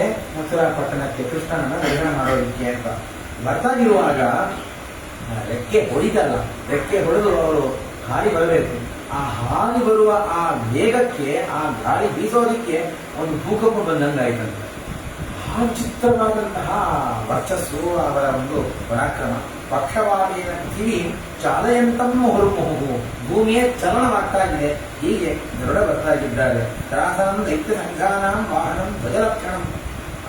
ಈ ದೈತ್ಯರ ಸಮೂಹಕ್ಕೆ ಭಯವನ್ನು ಉಂಟು ಮಾಡುವ ರೀತಿಯಲ್ಲಿ ಭಗವಂತನ ವಾಹನ ಇಳಿದು ಬರ್ತಾಗಿದೆ. ಪತ್ರರಥ ಶ್ರೇಷ್ಠ ಕೈಲಸ್ಯ ನಿವೇಶನ. ಕೃಷ್ಣನ ಹತ್ತಿರ ಇದ್ದಾರೆ ಗರುಡು. ನನ್ನನ್ನು ಸ್ಮರಣೆ ಮಾಡಿದ್ವಿ ಸ್ವಾಮಿ, ನಾನು ಏನ್ ಮಾಡಬೇಕು? ಮೊದಲಿಗೆ ಭಗವಂತನ ಆಜ್ಞಾ. ಗರುಡನಿಗೆ ಅವತಾರ ಇಲ್ಲ, ಎಲ್ಲಿ ಬೇಕಾದ್ರೆ ವಿಚಾರ ಮಾಡಬಹುದು. ರಾಮಾಯಣದಲ್ಲಿ ಮತ್ತೆ ಆ ನಾಗಪಾಶವನ್ನು ಹಾಕಿದಾಗ ಆ ನಾಗಪಾಶವನ್ನು ಬಿಡಿಸೋದಿಕ್ಕೆ, ಲಕ್ಷ್ಮಣನ ಮೇಲೆ ನಾಗಪಾಶ ಬಿದ್ದಾಗ ಆ ನಾಗಪಾಶ ಬಿಡಿಸೋದಿಕ್ಕೆ ಗರುಡ ಬಂದರು. ರೆಕ್ಕೆಯ ಗಾಳಿಗೆ ಆ ನಾಗಪಾಶ ಬಿಚ್ಚಿ ಹೋಯಿತು ಅಂತ ರಾಮಾಯಣದಲ್ಲಿ ಕೇಳ್ತೀವಿ. ಹೀಗೆ ರಾಮಾಯಣದಲ್ಲಿ ಗರುಡನ ಸೇವೆಯನ್ನು ಕೇಳ್ತೇವೆ. ಕೃಷ್ಣಾವತಾರದಲ್ಲಿ ಮತ್ತೆ ಮುಂದೆ ಬರೋದಿದೆ. ಪಾರಿಜಾತ ಅಪಹರಣದ ಸಂದರ್ಭದಲ್ಲಿ ಮತ್ತು ಹರಿವಂಶದ ಪ್ರಕಾರ ಮತ್ತೆ ಕುಂಡಿನಪುರಕ್ಕೆ ಹೋಗುವಾಗ, ವಿದರ್ಭ ದೇಶಕ್ಕೆ ಕುಂಡಿನಪುರಕ್ಕೆ ಹೋಗುವಾಗ ಗರುಡಾರೂಢನಾಗಿ ಕೃಷ್ಣ ಬಂದ. ಈ ಒಂದು ಕೆಲವು ಸಂದರ್ಭದಲ್ಲಿ ಗರುಡ ಬಂದು ಹೋಗಿ ಆಯಾ ಸೇವೆಯನ್ನು ಮಾಡಿದ್ದಾರೆ. ಹೊರತು ಶೇಷದೇವರಂತೆ ಬಲರಾಮನಾಗಿ ಬಂದದ್ದು, ಮತ್ತೆ ರುದ್ರದೇವರು ದುರ್ವಾಸಾದಿ ಅವತಾರಗಳನ್ನು ತಾಳುವ ಹಾಗೆ, ಇಂದ್ರದೇವರು ಅರ್ಜುನಾದಿ ಅವತಾರವನ್ನು ಮಾಡಿದ್ದಾರೆ. ಹಾಗೆ ಗರುಡ ಅವತಾರವನ್ನು ಮಾಡುವುದಿಲ್ಲ. ಆ ಒಂದು ಗಣವೇ ಬೇರೆ ಇದೆ. ಬ್ರಹ್ಮದೇವರಿಗೆ ಗರುಡನಿಗೆ ಅವತಾರವಿಲ್ಲ ಅಂತ ಹೇಳಿ ಕಿರಿಯ ತಿರುವಡಿ, ಸಿರಿಯ ತಿರುವಡಿ ಅಂತ ಅವರೆಲ್ಲ ಹೇಳ್ಕೊತಾ ಇರ್ತಾರೆ. ಅವರ ಕೃತಿ ಅನುಸಾರ ಹೇಳ್ಕೊಳ್ಳಿ, ಆದರೆ ಹರಿವಂಶ ಹಾಗೆ ಹೇಳ್ತಾ ಇಲ್ಲ. ಹೀಗಾಗಿ ಯಾವ ಗರುಡ ಬಂದಿದ್ದಾರೆ, ನನ್ನ ಸ್ಮರಣೆ ಮಾಡಿದ್ವಿ ಸ್ವಾಮಿ, ಏನ್ ಮಾಡಬೇಕು? ಅದಕ್ಕೆ ಕೃಷ್ಣ ಹೇಳಿದ, ಸ್ವಾಗತಂ ಖೇತರ ಶ್ರೇಷ್ಠ ಸುರಸೇನಾಧಿವರ್ಧನ. ಸ್ವಾಗತಂ, ಬಂದದ್ದು ಬಹಳ ಸಂತೋಷವಾಯಿತು. ನಾನು ನಿನ್ನನ್ನು ಸ್ಮರಣೆ ಮಾಡಿದೆ, ಈಗ ತಾನೇ ಸ್ಮರಣೆ ಮಾಡಿದೆ, ಈಗಲೇ ಬಂದು ಬಿಟ್ಟಿರುವ ಅಂತಹ ಒಂದು ವರ್ಚಸ್ಸು, ಆ ಬೇಗ ಗರುಡನದ್ದು. ಹೋಗೋಣ ನಡಿ, ಕುಂಡಿನಪುರಕ್ಕೆ ಹೋಗಬೇಕು. ವಿದರ್ಭ ದೇಶದ ನಗರವಾದಂತಹ ಕುಂಡಿನಪುರಕ್ಕೆ ಹೋಗಬೇಕು. ಅಲ್ಲಿ ಆ ಯಾವ ರುಕ್ಮಿಣಿಗೆ ಸ್ವಯಂವರ ವಿಚಾರ ಆಗ್ತಾಗಿದೆ, ಅದನ್ನು ನೋಡ್ಲಿಕ್ಕೆ ಏನಾಗ್ತಾ ಇದೆ ನೋಡಬೇಕು ಅಂತ ಭಗವಂತ ಹೊರಟಿದ್ದಾನೆ. ಈ ಕಡೆಗೆ ಇವರೆಲ್ಲ ಮಂತ್ರಾಲೋಚನವನ್ನು ಮಾಡ್ತಾ ಇದ್ದಾರೆ. ಕೃಷ್ಣ ಹೊರಟಿದ್ದಾನೆ, ಬರ್ತಾಗಿದ್ದಾನೆ. ಅಷ್ಟೊಂದು ಹೆಂಗೆ ಗೊತ್ತಾಯ್ತಪ್ಪ, ಅಷ್ಟೊಂದು ಗೊತ್ತಾಗಿ ಹೋಗಿದೆ. ಜರಾಸಂಧ ಇದ್ದಾನೆ, ಸಾಲ್ವ ಇದ್ದಾನೆ, ಮತ್ತೆ ರುಕ್ಮಿಣಿ ಇದ್ದಾನೆ, ಶಿಶುಪಾಲ, ದಂಡವಕ್ರ ಎಲ್ಲರೂ ಸೇರ್ಕೊಂಡಿದ್ದಾರೆ. ಎಲ್ಲರಿಗೂ ಅವರಿಗೆಲ್ಲ ಏನು ಅಪೇಕ್ಷೆ ಅಂತಂದ್ರೆ, ಕೃಷ್ಣನಿಗೆ ಕೊಟ್ಟು ಮದುವೆ ಮಾಡಬಾರದು. ಯಾವತ್ತಿಗೂ ನಮ್ಮಲ್ಲಿ ಒಂದು ಪದ್ಧತಿ, ನಾವು ನಮ್ಮ ಹೆಣ್ಣು ಮಕ್ಕಳನ್ನು ಯಾರಿಗೆ ಕೊಟ್ಟು ಮದುವೆ ಮಾಡಬೇಕು ಅಂತಂದ್ರೆ, ನನ್ನ ಮಗಳು 60,000 ರೂಪಾಯಿ ಗಳಿಸ್ತಾ ಇದ್ದಾಳೆ, ನನ್ನ ಹಳೆಯ ಬರುವಂತಹ ಹಳೆಯ 70,000 80,000 ಗಳಿಸ್ತಾನ, 1 ಲಕ್ಷ ಗಳಿಸ್ತಾನ, ಪ್ಲಾಟ್ ಇದೆಯಾ, ಸ್ವಂತ ಮನೆ ಇದೆಯಾ, ಅವನ ಮನೆಯಲ್ಲಿ ಇದೆಯಾ, ಅವನ ಹೆಸರಲ್ಲಿ ಹಳೆಯನ ಹೆಸರಲ್ಲೇ ಮನೆ ಇದೆಯಾ, ತಂದೆ ತಾಯಿ ಹಾಲಲ್ಲಿದ್ದಾರಾ, ಬಾಲಲ್ಲಿದ್ದಾರಾ, ಎಷ್ಟೆಷ್ಟು ಪ್ರಶ್ನೆಗಳು ಇವತ್ತಿಗೆ ಚಿತ್ರವಾದ ಪ್ರಶ್ನೆಗಳು ಮಾಡ್ತಾರೆ. ಅಬ್ಬಾ, ನಿಮ್ಮ ತಂದೆ ತಾಯಿ ಎಲ್ಲಿದ್ದಾರೆ ಅಂತ ಕೇಳಿದ್ರೆ ಕರ್ಕೊಂಡು ಹೋಗ್ಬಿಡ್ತಾರೆ, ಬಹಳ ತಪ್ಪಾಗುತ್ತೆ. ಅಂತೂ ಇವತ್ತಿಗೆ ಒಬ್ಬ ಬರಬೇಕು ಅಂತಂದ್ರೆ ನಾವು ಇಷ್ಟು ವಿಚಾರ ಮಾಡ್ತೀವಿ. ಇದು ಇವತ್ತೆಲ್ಲ ಅವತ್ತೇ ಶುರುವಾಯಿತು. ರುಕ್ಮಿ ವಿಚಾರ ಮಾಡ್ತಾ ಇದ್ದಾನೆ, ಯಾರಿಗೆ ಕೊಡಬೇಕು? ರುಕ್ಮಿಗೆ ಕೃಷ್ಣ ಅಂತಂದ್ರೆ ಆಗೋದಿಲ್ಲ. ಭಾಗವತದಲ್ಲಿ ಇದೆಲ್ಲ ಕೇಳ್ತೀವಿ. ಯಾರು ವಿಷ್ಣು ಅಂತ ಹೇಳಿದ್ರೆ ಕಿವಿಯನ್ನು ಮುಚ್ಕೋತಾರೆ, ಘಂಟಾ ಕನ್ನಡಂತೆ ಗಂಟೆಯನ್ನು ಆಡಿಸ್ತಾ ಇರ್ತಾರೆ, ಕೃಷ್ಣನ ಹೆಸರನ್ನು ಕೇಳೋದಿಲ್ಲ, ವಿಷ್ಣು ವೈಷ್ಣವರ ಮಹಿಮೆಯನ್ನೇ ಕೇಳೋದಿಲ್ಲ. ಅಷ್ಟು ದ್ವೇಷವನ್ನು ಮಾಡೋರು ಯಾರಿದ್ದಾರೆ ಅಂಥವರಿಗೆ ನನ್ನ ತಂಗಿಯನ್ನು ಕೊಡ್ತೇನೆ. ಒಳ್ಳೆ ರೂಪವತಿ ಸ್ಫುರದ ರೂಪಿಣಿ ಅನ್ನೋದಕ್ಕೆ ಯಾರಿಗೆ ಕೊಡೋದು, ಏನ್ ಮಾಡೋದು ವಿಚಾರ. ಹೆಸರಿಗೊಂದು ಮತ್ತೆ ಸ್ವಯಂವರ ಅಂತ ಎಲ್ಲ ರಾಜರು ಬಂದಿರ್ತಾರೆ. ಇವತ್ತಿಗೆಲ್ಲ ನಡೀತಾ ಇರ್ತಾರೆ ಮ್ಯಾಟ್ರಿಮೋನಿಯಲ್ಲಿ. ಅನೇಕ 100 ವರರ ಜಾತಕ ಬಂದ್ರೆ 2 ವಧು ಜಾತಕ ಬರುತ್ತೆ. ಇಬ್ಬರನ್ನ ಮದುವೆ ಮಾಡ್ಕೊಂಡು ಸೌಭಾಗ್ಯಶೀಲರು ಯಾರೋ ಗೊತ್ತಿಲ್ಲ. 98 ಜನ ನೋಡ್ಕೊಂಡು ಅಲ್ಲಲ್ಲಿ ಬರೋದು ಹೋಗೋದು ಇದೇ ಪದ್ಧತಿ. ಹೀಗೆ ಆಗ್ತಾ ಇದೆ ಅವತ್ತಿನಿಂದ ಇವತ್ತಿನ ತನಕ. ಅದು ಅನಾದಿ ಸತ್ಸಂಪ್ರದಾಯ ಪ್ರಾಪ್ತವಾಗಿ ಹೀಗೆ ಆಗ್ತಾ ಇದೆ ನೋಡಿ. ಹೀಗೆ ಯಾವ ಸ್ವಯಂವರ ಹೆಸರಿಗೆ ಅದು ನಿರ್ಮಾಣವಾಗಿದೆ. ಆದರೆ ವಾಸ್ತವಿಕವಾಗಿ ಶಿಶುಪಾಲನೆಗೆ ಕೊಡೋದು ಅಂತ ಇವರಿಗೆಲ್ಲ ವಿಚಾರ ಇದೆ. ಕೃಷ್ಣ ಬರ್ತಾ ಇದ್ದಾನೆ ಅಂತ ಗಾಳಿ ಸುದ್ದಿ ಬಂತು. ಇವರೆಲ್ಲ ಮಂತ್ರಾಲೋಚನೆ ಮಾಡಲಿಕ್ಕೆ ಶುರು ಮಾಡಿದ್ರು. ಇದೆಲ್ಲ ಭಾಗವತದಲ್ಲಿ ನಮಗೆ ಸಿಗದೇ ಇರುವಂತಹ ಅಪರೂಪದಂತಹ ವಿಷಯ ಇದೆ. ಹೀಗಾಗಿ ಇವರೆಲ್ಲ ಮಾತನಾಡ್ತಾರೆ. ಅದರಲ್ಲಿ ಜಲಾಸಂಧ ಮಾತನಾಡ್ತಾನೆ. ಯೋಸವು ಕೃಷ್ಣ ಖ್ಯಾತ ಬಲಿ. ಆಶ್ಚರ್ಯ ಅಂತಂದ್ರೆ ಜಲಾಸಂಧ 20 ಸಲ ಪೆಟ್ಟು ತಗೊಂಡಿದ್ದಾನೆ. ಅನೋದಿಕ್ಕಾಗಿ ಇಂತಹ ಒಳ್ಳೆ ಮಾತು ಬರ್ತಾ ಇದೆಯೋ ಏನೋ ಗೊತ್ತಿಲ್ಲ. ತಾತ್ಕಾಲಿಕವಾಗಿ ದೇವತಾವೇಶ ಇದೆಯೋ ಏನೋ ಗೊತ್ತಿಲ್ಲ. ಮಾತನಾಡ್ತಾನೆ, ವಸುದೇವನ ಮಗನಾಗಿ ಕೃಷ್ಣ ಬಂದಿದ್ದಾನೆ. ವಸುದೇವನ ಮಗ ಈತ ಅತೀ ಬಲಿಷ್ಠ. ವೈನತೇಯನನ್ನ ಅರ್ಥಾತ್ ಗರುಡನನ್ನ ಸಹಾಯವನ್ನಾಗಿ ಮಾಡಿಕೊಂಡು ಪುಣ್ಯನಪುರಕ್ಕೆ ಬರ್ತಾಗಿದ್ದಾನೆ. ಕನ್ಯಾ ಹೇತೋಹೋ, ಯಾಕೆ ಬರ್ತಾಗಿದ್ದಾನೆ? ನಾವೆಲ್ಲ ಸೇವನ ಮಾಡ್ತಾ ಇದ್ದೇವೆ ಅಂತ ವಿಚಾರ ಅವನಿಗೆ ಗೊತ್ತಾಗಿದೆ. ರುಕ್ಮಿಣಿಯನ್ನ ಮದುವೆ ಮಾಡಿಕೊಳ್ಳುವಂತಹ ಈ ಉದ್ದೇಶದಿಂದಲೇ ಅವನು ಬರ್ತಾಗಿದ್ದಾನೆ. ಗೋಮಂತ ಎನ್ನುವಂತಹ ಪರ್ವತೋತ್ತಮದಲ್ಲಿ ನಾವೆಲ್ಲರೂ ಮಹಾಘೋರವಾದಂತಹ ಯುದ್ಧವನ್ನು ಮಾಡಿದ್ವಿ. ಅವಾಗಲೂ ಅವನನ್ನ ಅವರು ಬರೀ ನಡ್ಕೊಂಡ್ಬಂದ್ರು. ರಾಮಕೃಷ್ಣರು ನಡ್ಕೊಂಡ್ಬಂದಿದ್ದಾರೆ. ನಾವೆಲ್ಲ ಚತುರಂಗ ಸೇನೆ ಅಂದ್ಕೊಂಡು ಹೋದ್ವಿ. ನಡ್ಕೊಂಡು ಹೋಗುವಂತಹ ಪದಾರ್ಥಗಳು, ರಥದಲ್ಲಿ ಹೋಗುವರು, ಯುದ್ಧ ಮಾಡುವಂಥವರು, ಆನೆ ಮೇಲೆ ಕುದುರೆ ಮೇಲೆ ಕುಳಿತುಕೊಂಡು ಯುದ್ಧ ಮಾಡತಕ್ಕಂಥವ್ರು, ಹೀಗೆ ಚತುರಂಗ ಸೇನೆ ಅಂದ್ಕೊಂಡು ಹೋದರೂ ಕೂಡ ರಾಮಕೃಷ್ಣನನ್ನು ನಮ್ಮಿಂದ ಗೆಲ್ಲಲಿಕ್ಕೆ ಆಗಲಿಲ್ಲ. ಹೀಗಾಗಿ ಯದಾಚಾಸ್ಮೈ ನಾಪಿ ಸುತ ಕದಾಚಿತ್ ಸಂಪ್ರದೀಯತೆ ತಥೋಶ್ಚಯಂ ಬಲಾದೇನ ಮೇಕಂ ಶಕ್ತಃ ಸುರೈ ಸಹ. ನಾವೇನಾದರೂ ರುಕ್ಮಿಣಿಯನ್ನ ಕೊಡದೆ ಹೋದ್ರೆ ಅವನು ಬಲಾತ್ಕಾರದಿಂದ ಎಳ್ಕೊಂಡು ಹೋಗೇ ಹೋಗ್ತಾನೆ. ರಾಕ್ಷಸ ವಿವಾಹ ವಿಧಿನ ಅವನು ಕರ್ಕೊಂಡು ಹೋಗ್ತಾನೆ. ಹೀಗಾಗಿ ಅವನು ಸಾಮಾನ್ಯನಲ್ಲ. ಈ ಕೃಷ್ಣನೇ ಹಿಂದೆ ಸಮುದ್ರದಲ್ಲಿ ಮುಳುಗಿರ್ತಕ್ಕಂತಹ ಭೂಮಿಯನ್ನ ಎತ್ತಲಿಕ್ಕೆ ಬಂದ, ಮತ್ತೆ ಅಡತಡಿ ಮಾಡಲಿಕ್ಕೆ ಬಂದಂತಹ ಹಿರಣ್ಯಾಕ್ಷನನ್ನ ಕೊಂದ, ಕೋಯಹರನಿಂದ ಅವನನ್ನು ಸಂಹಾರ ಮಾಡಿ ವರಾಹರೂಪವನ್ನು ತೆಗೆದಂತಹ ಇವನೇ ಕೃಷ್ಣ. ಅವನೇ ವಿಷ್ಣುವಿನ ಅವತಾರನಾಗಿ ಕೃಷ್ಣನಾಗಿ ಹುಟ್ಟಿದ್ದಾನೆ. ಮತ್ತೆ ಇನ್ನೆಂಥವನು ಅಂತಂದ್ರೆ ಇದೆಲ್ಲ ಜನಸಂಖ್ಯೆ ಆಡುವಂತಹ ಮಾತು. ಈ ಕೃಷ್ಣ ಇನ್ನೆಂಥವನು ಅಂತಂದರೆ ಹಿಂದೆ ಹಿರಣ್ಯಕಶಿಪು ಬ್ರಹ್ಮದೇವರನ್ನ ತಪಸ್ಸನ್ನು ಮಾಡಿ ಅವರಿಂದ ವರವನ್ನು ಪಡೆದರು. ಅವಧ್ಯನಾಗಿ ಇದ್ದ ಯಾವ ದೇವತೆಗಳು, ದೈತ್ಯರು, ಋಷಿಮುನಿಗಳು, ಗಂಧರ್ವರು, ಕಿನ್ನರರು, ಯಕ್ಷ ರಾಕ್ಷಸರು ಯಾರೂ ಕೂಡ ಅವನ ಎದುರಿಗೆ ನಿಲ್ಲಲಿಕ್ಕೆ ಸಾಧ್ಯ ಇಲ್ಲ. ಅಂತಹ ಅತ್ಯಂತ ಗರಿಷ್ಠವಾದಂತಹ, ಅತ್ಯಂತ ಶ್ರೇಷ್ಠವಾದಂತಹ ವರದಿಂದ ದರ್ಪಿತನಾಗಿದ್ದಂತಹ ಹಿರಣ್ಯಕಶಿಪುವನ್ನ ನೃಸಿಂಹರೂಪದಿಂದ ಇದೇ ವಿಷ್ಣು ಅವನನ್ನ ಸಹಜವಾಗಿ ಅನಾಯಾಸವಾಗಿ ನಲಗಾನಗದ ಕೊಂದದ್ದುಂಟು. ಆ ನರಸಿಂಹನೇ ನರಸಿಂಹನಾಗಿ ಕೃಷ್ಣ ಬಂದಿದ್ದಾನೆ. ನರಗಳಲ್ಲಿ ಸಿಂಹ ಶ್ರೇಷ್ಠ ಶ್ರೀಕೃಷ್ಣ ಬರ್ತಾಗಿದ್ದಾನೆ. ಮತ್ತೆಂಥವನು ಇವನು ಅಂತಂದ್ರೆ ದೈತ್ಯರೆಲ್ಲ ಬಲಿಚಕ್ರವರ್ತಿಯನ್ನ ಮುಂದು ಮಾಡಿಕೊಂಡು ದೇವತೆಗಳ ರಾಜ್ಯದ ಮೇಲೆ ಹಾವಳಿಯನ್ನು ಮಾಡಿದಾಗ ಇವನು ಉಪೇಂದ್ರನಾಗಿ ಇದ್ದಕ್ಕಿದ್ದಕ್ಕೋಸ್ಕರ ವಾಮನ ಎಂಬ ಹೆಸರಿನಿಂದ ಅದಿತಿದೇವಿಯಲ್ಲಿ ಕಶ್ಯಪರಿಂದ ಹುಟ್ಟಿ ಬಂದು ಅವತಾರವನ್ನು ಮಾಡಿ ಆ ಬಲಿಚಕ್ರವರ್ತಿ ಅವನು ಮತ್ತೆ ಚಿರಂಜೀವಿ ಆದ ಕಾರಣ ಅವನನ್ನು ಸಂಹಾರ ಮಾಡಿ ಬರೋದಿಲ್ಲ. ವಾರುಣ ಪಾಠದಿಂದ ಅವನನ್ನು ಕಟ್ಟಿ ಹಾಕಿ ಅದರ ಪಾತಾಳಕ್ಕೆ ಕಳಿಸಿದಂತಹ ಆ ವಾಮನ ಇವನೇ ಇದ್ದಾನೆ, ಕೃಷ್ಣನೇ ಇದ್ದಾನೆ. ಮತ್ತೆ 1000 ಬಾಹುಗಳಿಂದ ನಿನ್ನೆ ಮನೆ ಕೇಳಿದ್ವಲ್ಲ, 1000 ಬಾಹುಗಳಿಂದ ಅತ್ಯಂತ ಬಲದರ್ಪಿತನಾಗಿದ್ದ ಕಾರ್ತವೀರ್ಯ ಅರ್ಜುನ ಎಂಬುದಾಗಿ ದತ್ತಾತ್ರೇಯನ ಪ್ರಸಾದದಿಂದ 1000 ಕೈಗಳು ಅವನಿಗೆ ಬಂದಿತ್ತು. ಆದರೂ ಕೂಡ ಮತ್ತನಾಗಿ ರಾಜ್ಯಬಲದಿಂದ ಇದ್ದಂತಹ ಅವನನ್ನ ಜಾಮದಜ್ಞ ರಾಮ ಅರ್ಥಾತ್ ಪರಶುರಾಮ ಅವನು ರೇಣುಕಾಗರ್ಭ ಸಂಭೂತನಾಗಿ ಈ ಯಾವ ತ್ರೇತಾಯುಗದ ದ್ವಾಪರ ಯುಗದ ಸಂಧಿಕಾಲದಲ್ಲಿ ಪರಶುರಾಮ ದೇವರ ಅವತಾರ ಮಾಡಿ ಆ ಯಾವ ಕರ್ತವೀರ್ಯಾರ್ಜುನನನ್ನ ಈ ಹಯ ವಂಶವನ್ನ ಧ್ವಸ್ತವನ್ನಾಗಿ ಮಾಡಿದ್ದು ಇದೇ ಶ್ರೀಕೃಷ್ಣ ಪರಮಾತ್ಮ. ವಿಷ್ಣುನ ನಿಹತೋ ಭೂಜ ಛತ್ಮರೂಪೇಣ ಹೈಹಯತ. ಇವನೇ ಮತ್ತೆ ದಾಶರಥಿರಾಮನಾಗಿ ಮತ್ತೆ ಈ ಯಾವ ಇಕ್ಷ್ವಾಕು ಕುಲದಲ್ಲಿ ಹುಟ್ಟಿದವನಾಗಿ ಸೂರ್ಯವಂಶದಲ್ಲಿ ಬಂದು ದಶರಥನ ಕುಮಾರನಾಗಿ ವರಕುಮಾರನಾಗಿ ಬಂದು ರಾವಣ ಕುಂಭಕರ್ಣರನ್ನ ಸಂಹಾರ ಮಾಡಿದ್ದು ಇದೇ ಶ್ರೀಕೃಷ್ಣ ಪರಮಾತ್ಮ.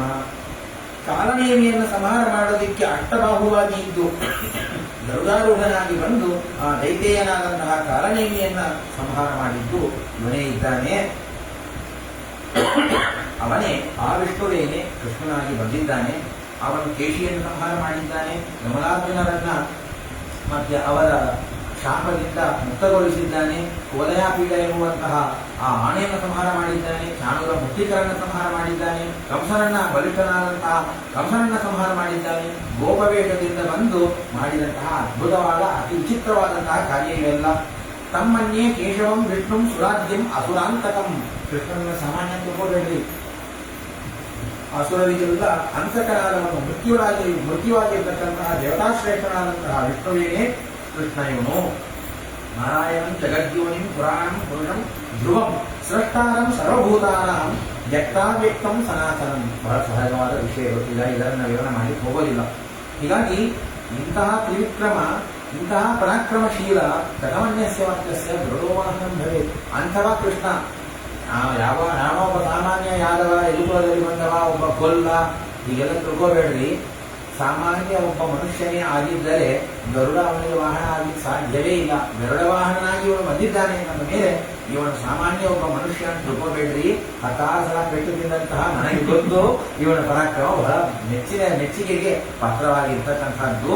ಮಹಾಬಾಹುವು ಮಗದಾಧಿಪತಿ ನೃಪಃ. ಹೀಗೆ ಇಷ್ಟೆಲ್ಲ ಅವನು ಮಾತನಾಡಿದಾಗ ಸುನೀತ ಎಂಬುವಂತಹ ಒಬ್ಬ ಕ್ಷತ್ರಿಯ, ಅಲ್ಲಿ ಇದ್ದಂತಹ ಒಬ್ಬ ರಾಜ, ಅವನು ಮಾತನಾಡ್ತಾನೆ,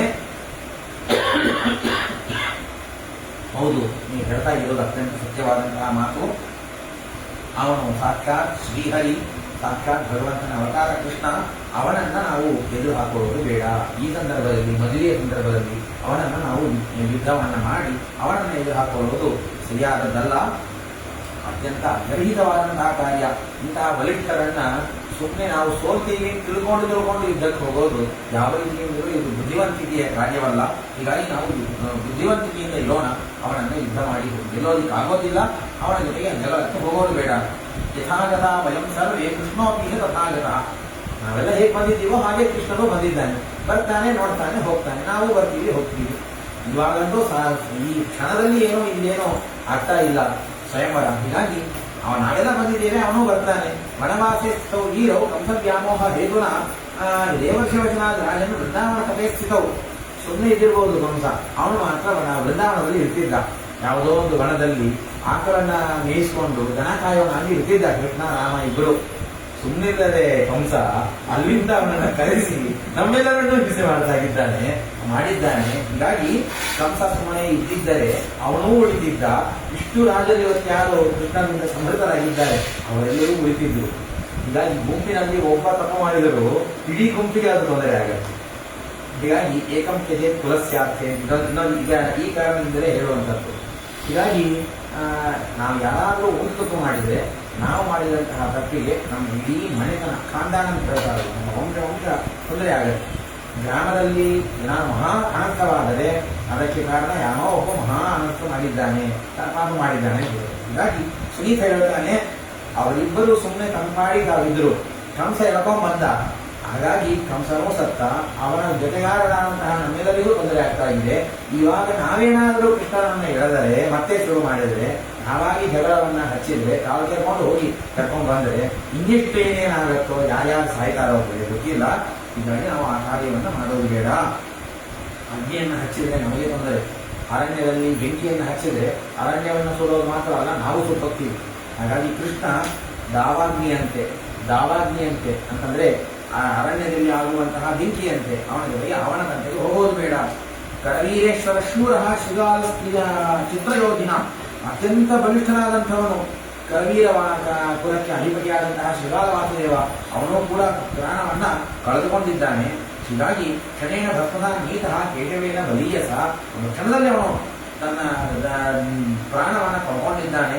ಒಂದೇ ಹಸ್ತದಲ್ಲಿ ಈ ಕೃಷ್ಣ 7 ದಿವಸದ ಕಾಲ ವೃಂದಾವನ ಪರ್ವತ, ಗೋವರ್ಧನ ಪರ್ವತವನ್ನ ಎತ್ತಿದವ, ಕಾಲಿಯನನ್ನ ದಮನ ಮಾಡಿದವ, ಸಾಂದೀಪಿನಿ ಆಚಾರ್ಯರ ಮಗನನ್ನ ಎಷ್ಟೋ ವರ್ಷಗಳ ಹಿಂದೆ ಕಳೆದುಕೊಂಡು ಹೋದಂತಹ, ಪ್ರಾಣ ಬಿಟ್ಟಂತಹ ಆ ಗುರುಪುತ್ರನನ್ನ ಮತ್ತೆ ಕರ್ಕೊಂಡು ಬಂದಿದ್ದಾನೆ.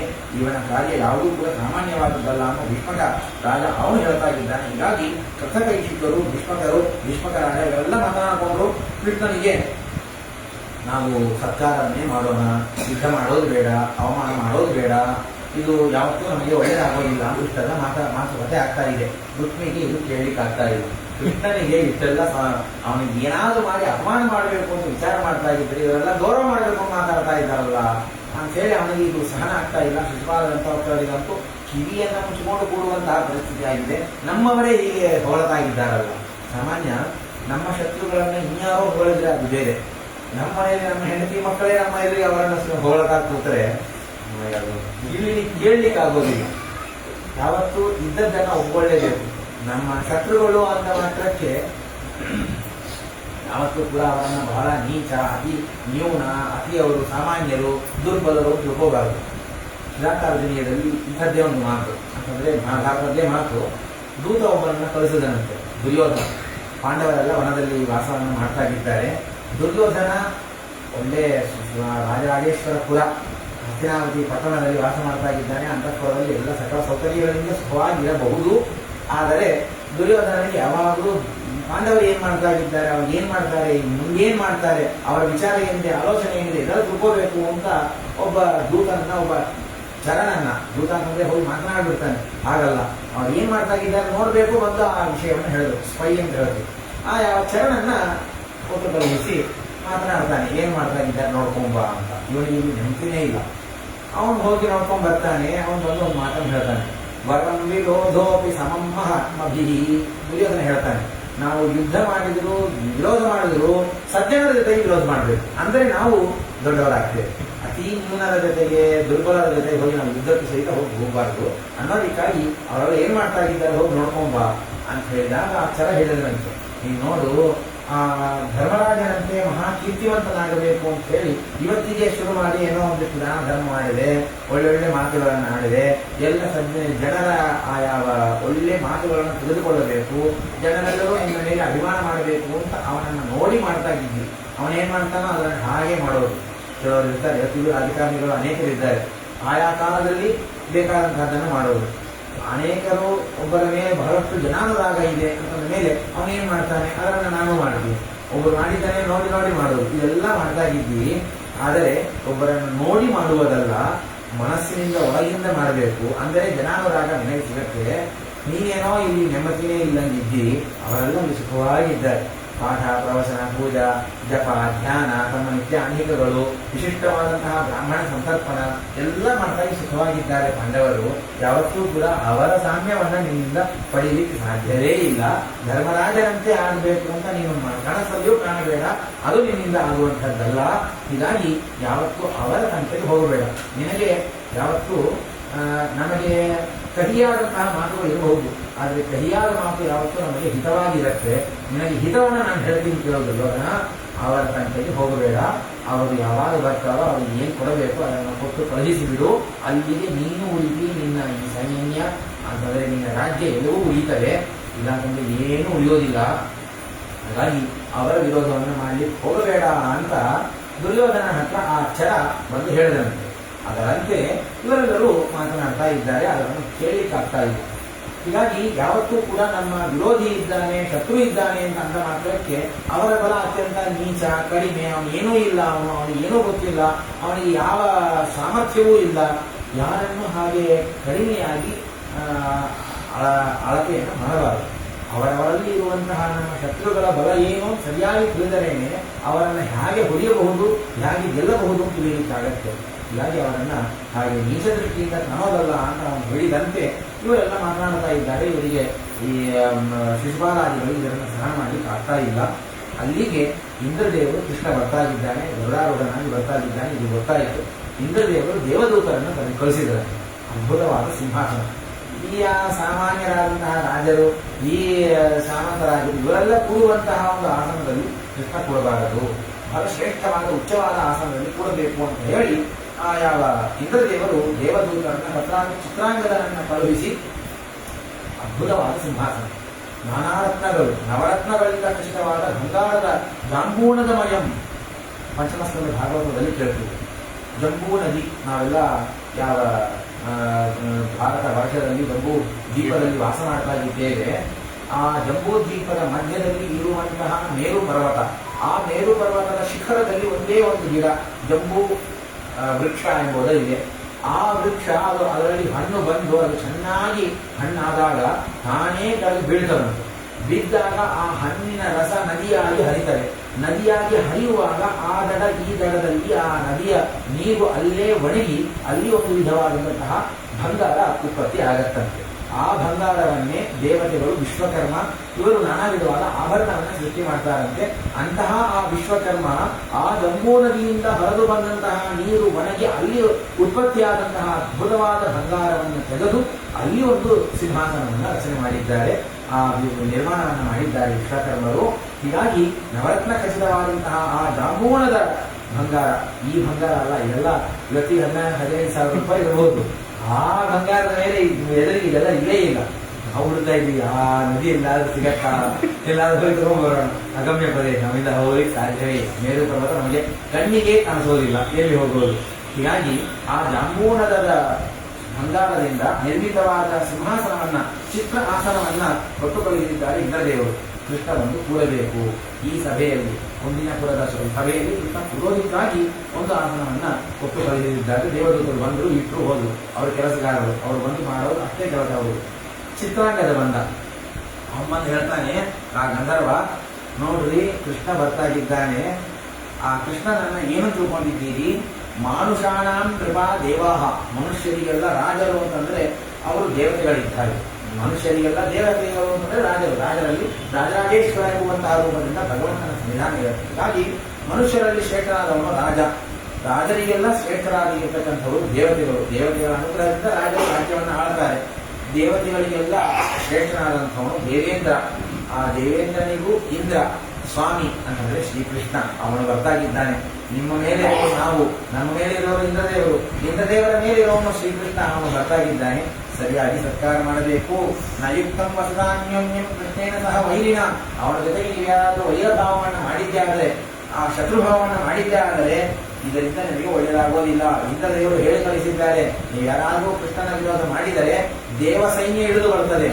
ಮನುಷ್ಯರ ಜೊತೆಗೆ ಯುದ್ಧ ಮಾಡುವ ಯೋಗ್ಯತೆ ನಿಮಗೆಲ್ಲ ಇಲ್ಲ. ದೇವತೆಗಳ ಜೊತೆ ಯುದ್ಧ ಮಾಡ್ತೀರಾ ನೀವು?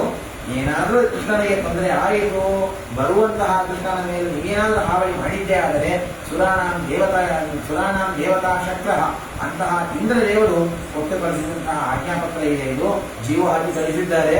ಅವರ ಮಾತನ್ನ ನೀವು ಯಾರು ದಾಟುವಂತಿಲ್ಲ. ಇದು ಇಂದ್ರದೇವರ ಆಜ್ಞೆ ಆಗಿದೆ. ಅವನನ್ನ ಈ ಸಿಂಹಾಸನದಲ್ಲಿ ಕೂರಿಸಬೇಕು. ಮಧ್ಯೆ ವಿವಿಧವಾದಂತಹ ಷೋಡಶ ಉಪಚಾರಗಳನ್ನು ಮಾಡಬೇಕು. ಅರ್ಘ್ಯ ಪಾದ್ಯ ಆಚರಣೀಯಾದಿಗಳನ್ನು ಕೊಟ್ಟು ಒಬ್ಬ ರಾಜಾಧಿರಾಜನಿಗೆ ಏನು ಗೌರವ ಕೊಡಬೇಕು ಆ ಗೌರವ ಕೊಡಬೇಕು. ಇವನೊಬ್ಬ ಯಾದವ ಕುಲದಲ್ಲಿ ಬಂದವ, ಇವನು ದನ ಮೇಯಿಸಿದವನು ಅಂತ ಹೇಳಿ ನೀವೇನಾದರೂ ಅಗೌರವ ಮಾಡಿದ್ದೇ ಆದರೆ ಇಂದ್ರದೇವರ ಶಾಸನ, ಅವರ ವಜ್ರಾಯುಧಕ್ಕೆ ನೀವೆಲ್ಲ ಗುರಿಯಾಗ್ತೀರಿ. ಇದು ಇಂದ್ರದೇವರ ಶಾಸನವಿದೆ. ನೀವೆಲ್ಲ ಏನೋ ಹೇಳ್ತಾರಲ್ಲ, ಖತರ್ನಾಕ್, ಸರಿಯಾಗಿರಬೇಕು ಅಂತ ಹೇಳಿದ ಹಾಗೆ ಆ ಇಂದ್ರದೇವರು ತಮ್ಮ ಶಾಸನವನ್ನು ಹೇಳಿದ್ದಾರೆ. ಗಮನಾಯ ಮತಿಂಚಕ್ರು ತರವೇವ ತ್ರಿಪೋತ್ತಮ ಅವರೆಲ್ಲ ಬಂದು ಹೋಗಿದ್ದಾರೆ. ಅಷ್ಟರಲ್ಲಿ ಕೃಷ್ಣ ಬಂದು ತಲುಪಿದ್ದಾರೆ. ಎಲ್ಲರೂ ಕೈ ಕೊಟ್ಟುಕೊಂಡು, ಕೈ ಜೋಡಿಸಿಕೊಂಡು ಕೃಷ್ಣ ಕೃಷ್ಣ ಕೃಷ್ಣ ಅಂತ ಹೇಳ್ತಾಗಿ ಒಳಗೆ ಬರಬೇಕು. ಆಸ್ಯತಾಂ ದೀರ್ಘೋಪವಿಷ್ಟೆ ಅಂತ ಹೇಳಿದ ಹಾಗೆ ಆಸ್ಯತಾಂ ಬನ್ನಿ ಕೂಡ್ರಿ, ನಿಮಗೋಸ್ಕರ ನಾವು ಕೂಡುವ ಸಿಂಹಾಸನ ಇಲ್ಲ, ನಿಮಗೆ ದೇವೇಂದ್ರ ಸದನದಿಂದ ಬಂದಿದೆ. ಆ ಸಿಂಹಾಸನದಲ್ಲಿ ಕೂಡು ಅಂತ ಅವನಿಗೆ ಆಸನವನ್ನು ಕೊಟ್ಟಿದ್ದಾರೆ. ಅರ್ಘ್ಯಪಾದ್ಯಾದಿಗಳನ್ನು ಕೊಟ್ಟಿದ್ದಾರೆ. ಸತ್ಕೃತ್ಯ ವಿಧಿವದ್ ರಾಜ್ಞ ಉಪವಿಷ್ಟೋ ಜನಾರ್ದನ ಶುಭೇ ದೇವಸಭೆ ರಮ್ಯೆ ಸ್ನಾನಹೇತೋ ಇಹಾಗತೆ. ಇಂದ್ರದೇವರ ಸಭೆಯಲ್ಲಿ ಇಂದ್ರದೇವರು ಮಧ್ಯದಲ್ಲಿ ಕುಳಿತ ಹಾಗೆ ಕೃಷ್ಣ ಆ ಸಭೆಯಲ್ಲಿ ಮಧ್ಯದಲ್ಲಿ ಕುಳಿತಿದ್ದಾನೆ. ಈ ಕಡೆ ಬಲಭಾಗದಲ್ಲಿ ಯಾವ ವೈನತೆಯ ಅಂತ ಗರುಡ ನಿಂತಿದ್ದಾನೆ, ಕಾಮರೂಪಿ ನಿರಾಕೃತಿ ಮತ್ತೆ ಬಲರಾಮದೇವರು ನಿಂತಿದ್ದಾರೆ. ಈ ಕಡೆಗೆ ಎಡಭಾಗದಲ್ಲಿ ಕೈಶಿಕರು ನಿಂತಿದ್ದಾರೆ. ಅದರ ಮುಂಭಾಗದಲ್ಲಿ ಅನೇಕ ಯಾದವರೆಲ್ಲ ನಿಂತಿದ್ದಾರೆ. ಇತ್ಯಾದಿಯಾದಂತಹ ವೃತ್ತಾಂತ ಆ ಭಗವಂತನ ಅದ್ಭುತವಾದಂತಹ ಯಾವ ಸಮಾವೇಶವನ್ನ ವರ್ಣನ ಮಾಡ್ತಾ ಇದ್ದಾರೆ ವಿಷಮಾಯಣಾಚಾರ್ಯರು. ಆವಾಗ ಕೃಷ್ಣ ಮಾತಾಡಿ ಶುರು ಮಾಡಿದಂತೆ, ನಮೇ ವೈರಂ ಪ್ರವಸತಿ ಏಕಾಹಮಪಿ ಕೈಶಿಕ ವಿಶೇಷೇಣ ಧನೇಂದ್ರಾಣಾಂ ಕ್ಷತ್ರಧರ್ಮೇವ ತಿಷ್ಠತಾಂ ಯೋದ್ಧವ್ಯಮಿತಿ ಧರ್ಮೇಣ ಅಧರ್ಮೇತು ಪರಾನ್ಮುಖೇ ತೇಷಾಂ ಕಿಂ ಹೇತುನಾ ಕೋಮಃ ಕರ್ತವ್ಯಸ್ತ್ವಮನೀಶ್ವರಾಃ. ನನಗೆ ನಿಮ್ಮ ಯಾರ ಮೇಲೂ ವೈರಭಾವ ಇಲ್ಲ, ಶತ್ರುಭಾವ ಇಲ್ಲ. ನಿಮ್ಮನ್ನ ನಾನು ನನ್ನ ಶತ್ರು ಅಂತ ನಾನು ತಿಳಿಯಲಿಲ್ಲ. ಹಾಗೆ ತಿಳ್ಕೊಂಡಿದ್ರೆ ನೀವೆಲ್ಲ ಈ ಕ್ಷಣದಲ್ಲಿ ಭಸ್ಮರಾಗ್ತಾ ಇದ್ರಿ. ಈಗ ಯಾರು ಉಳಿತಾ ಇದ್ದಿಲ್ಲ ನೀವು. ಹೀಗಾಗಿ ನಿಮ್ಮ ಮೇಲೆ ನನಗೆ ವೈರಭಾವ ಇಲ್ಲ. ವಿಶೇಷೇನ ನೀವೆಲ್ಲ ರಾಜರಾಗಿದ್ದೀರಿ, ಕ್ಷತ್ರಿಯರಾಗಿ ಈ ಯಾವ ಭೂಮಿಯನ್ನು ಆಳ್ತಾಗಿದ್ದೀರಿ. ಯುದ್ಧವನ್ನ ಮಾಡುವುದು ಕ್ಷತ್ರಿಯರಲ್ಲಿ ಧರ್ಮ ಇದ್ದದೇ ಇದೆ. ಆದರೆ ಯಾವ ಕ್ಷತ್ರಿಯ ಜೊತೆಗೆ ನಾವು ಚಿನ್ನ ವಿನಾಕಾರಣ ಯುದ್ಧಕ್ಕೆ ನಾನು ಹೋಗೋದಿಲ್ಲ. ಯಾವ ಅಧರ್ಮ ಮಾರ್ಗದಲ್ಲಿ ಹೋಗ್ತಾರೆ, ಜನರಿಗೆಲ್ಲ ಹಿಂಸೆ ಮಾಡ್ತಾರೆ, ಸಜ್ಜನರಿಗೆ ತೊಂದರೆ ಕೊಡ್ತಾರೆ, ಅಂಥವರಿಗೆ ಮಾತ್ರ ನಾನು ಯುದ್ಧಕ್ಕೆ ಹೋಗ್ತೇನೆ. ನಾನು ಅವತಾರ ಮಾಡಿದ್ದೆ ಧರ್ಮವನ್ನು ಸ್ಥಾಪನೆ ಮಾಡೋದಿಕ್ಕೆ.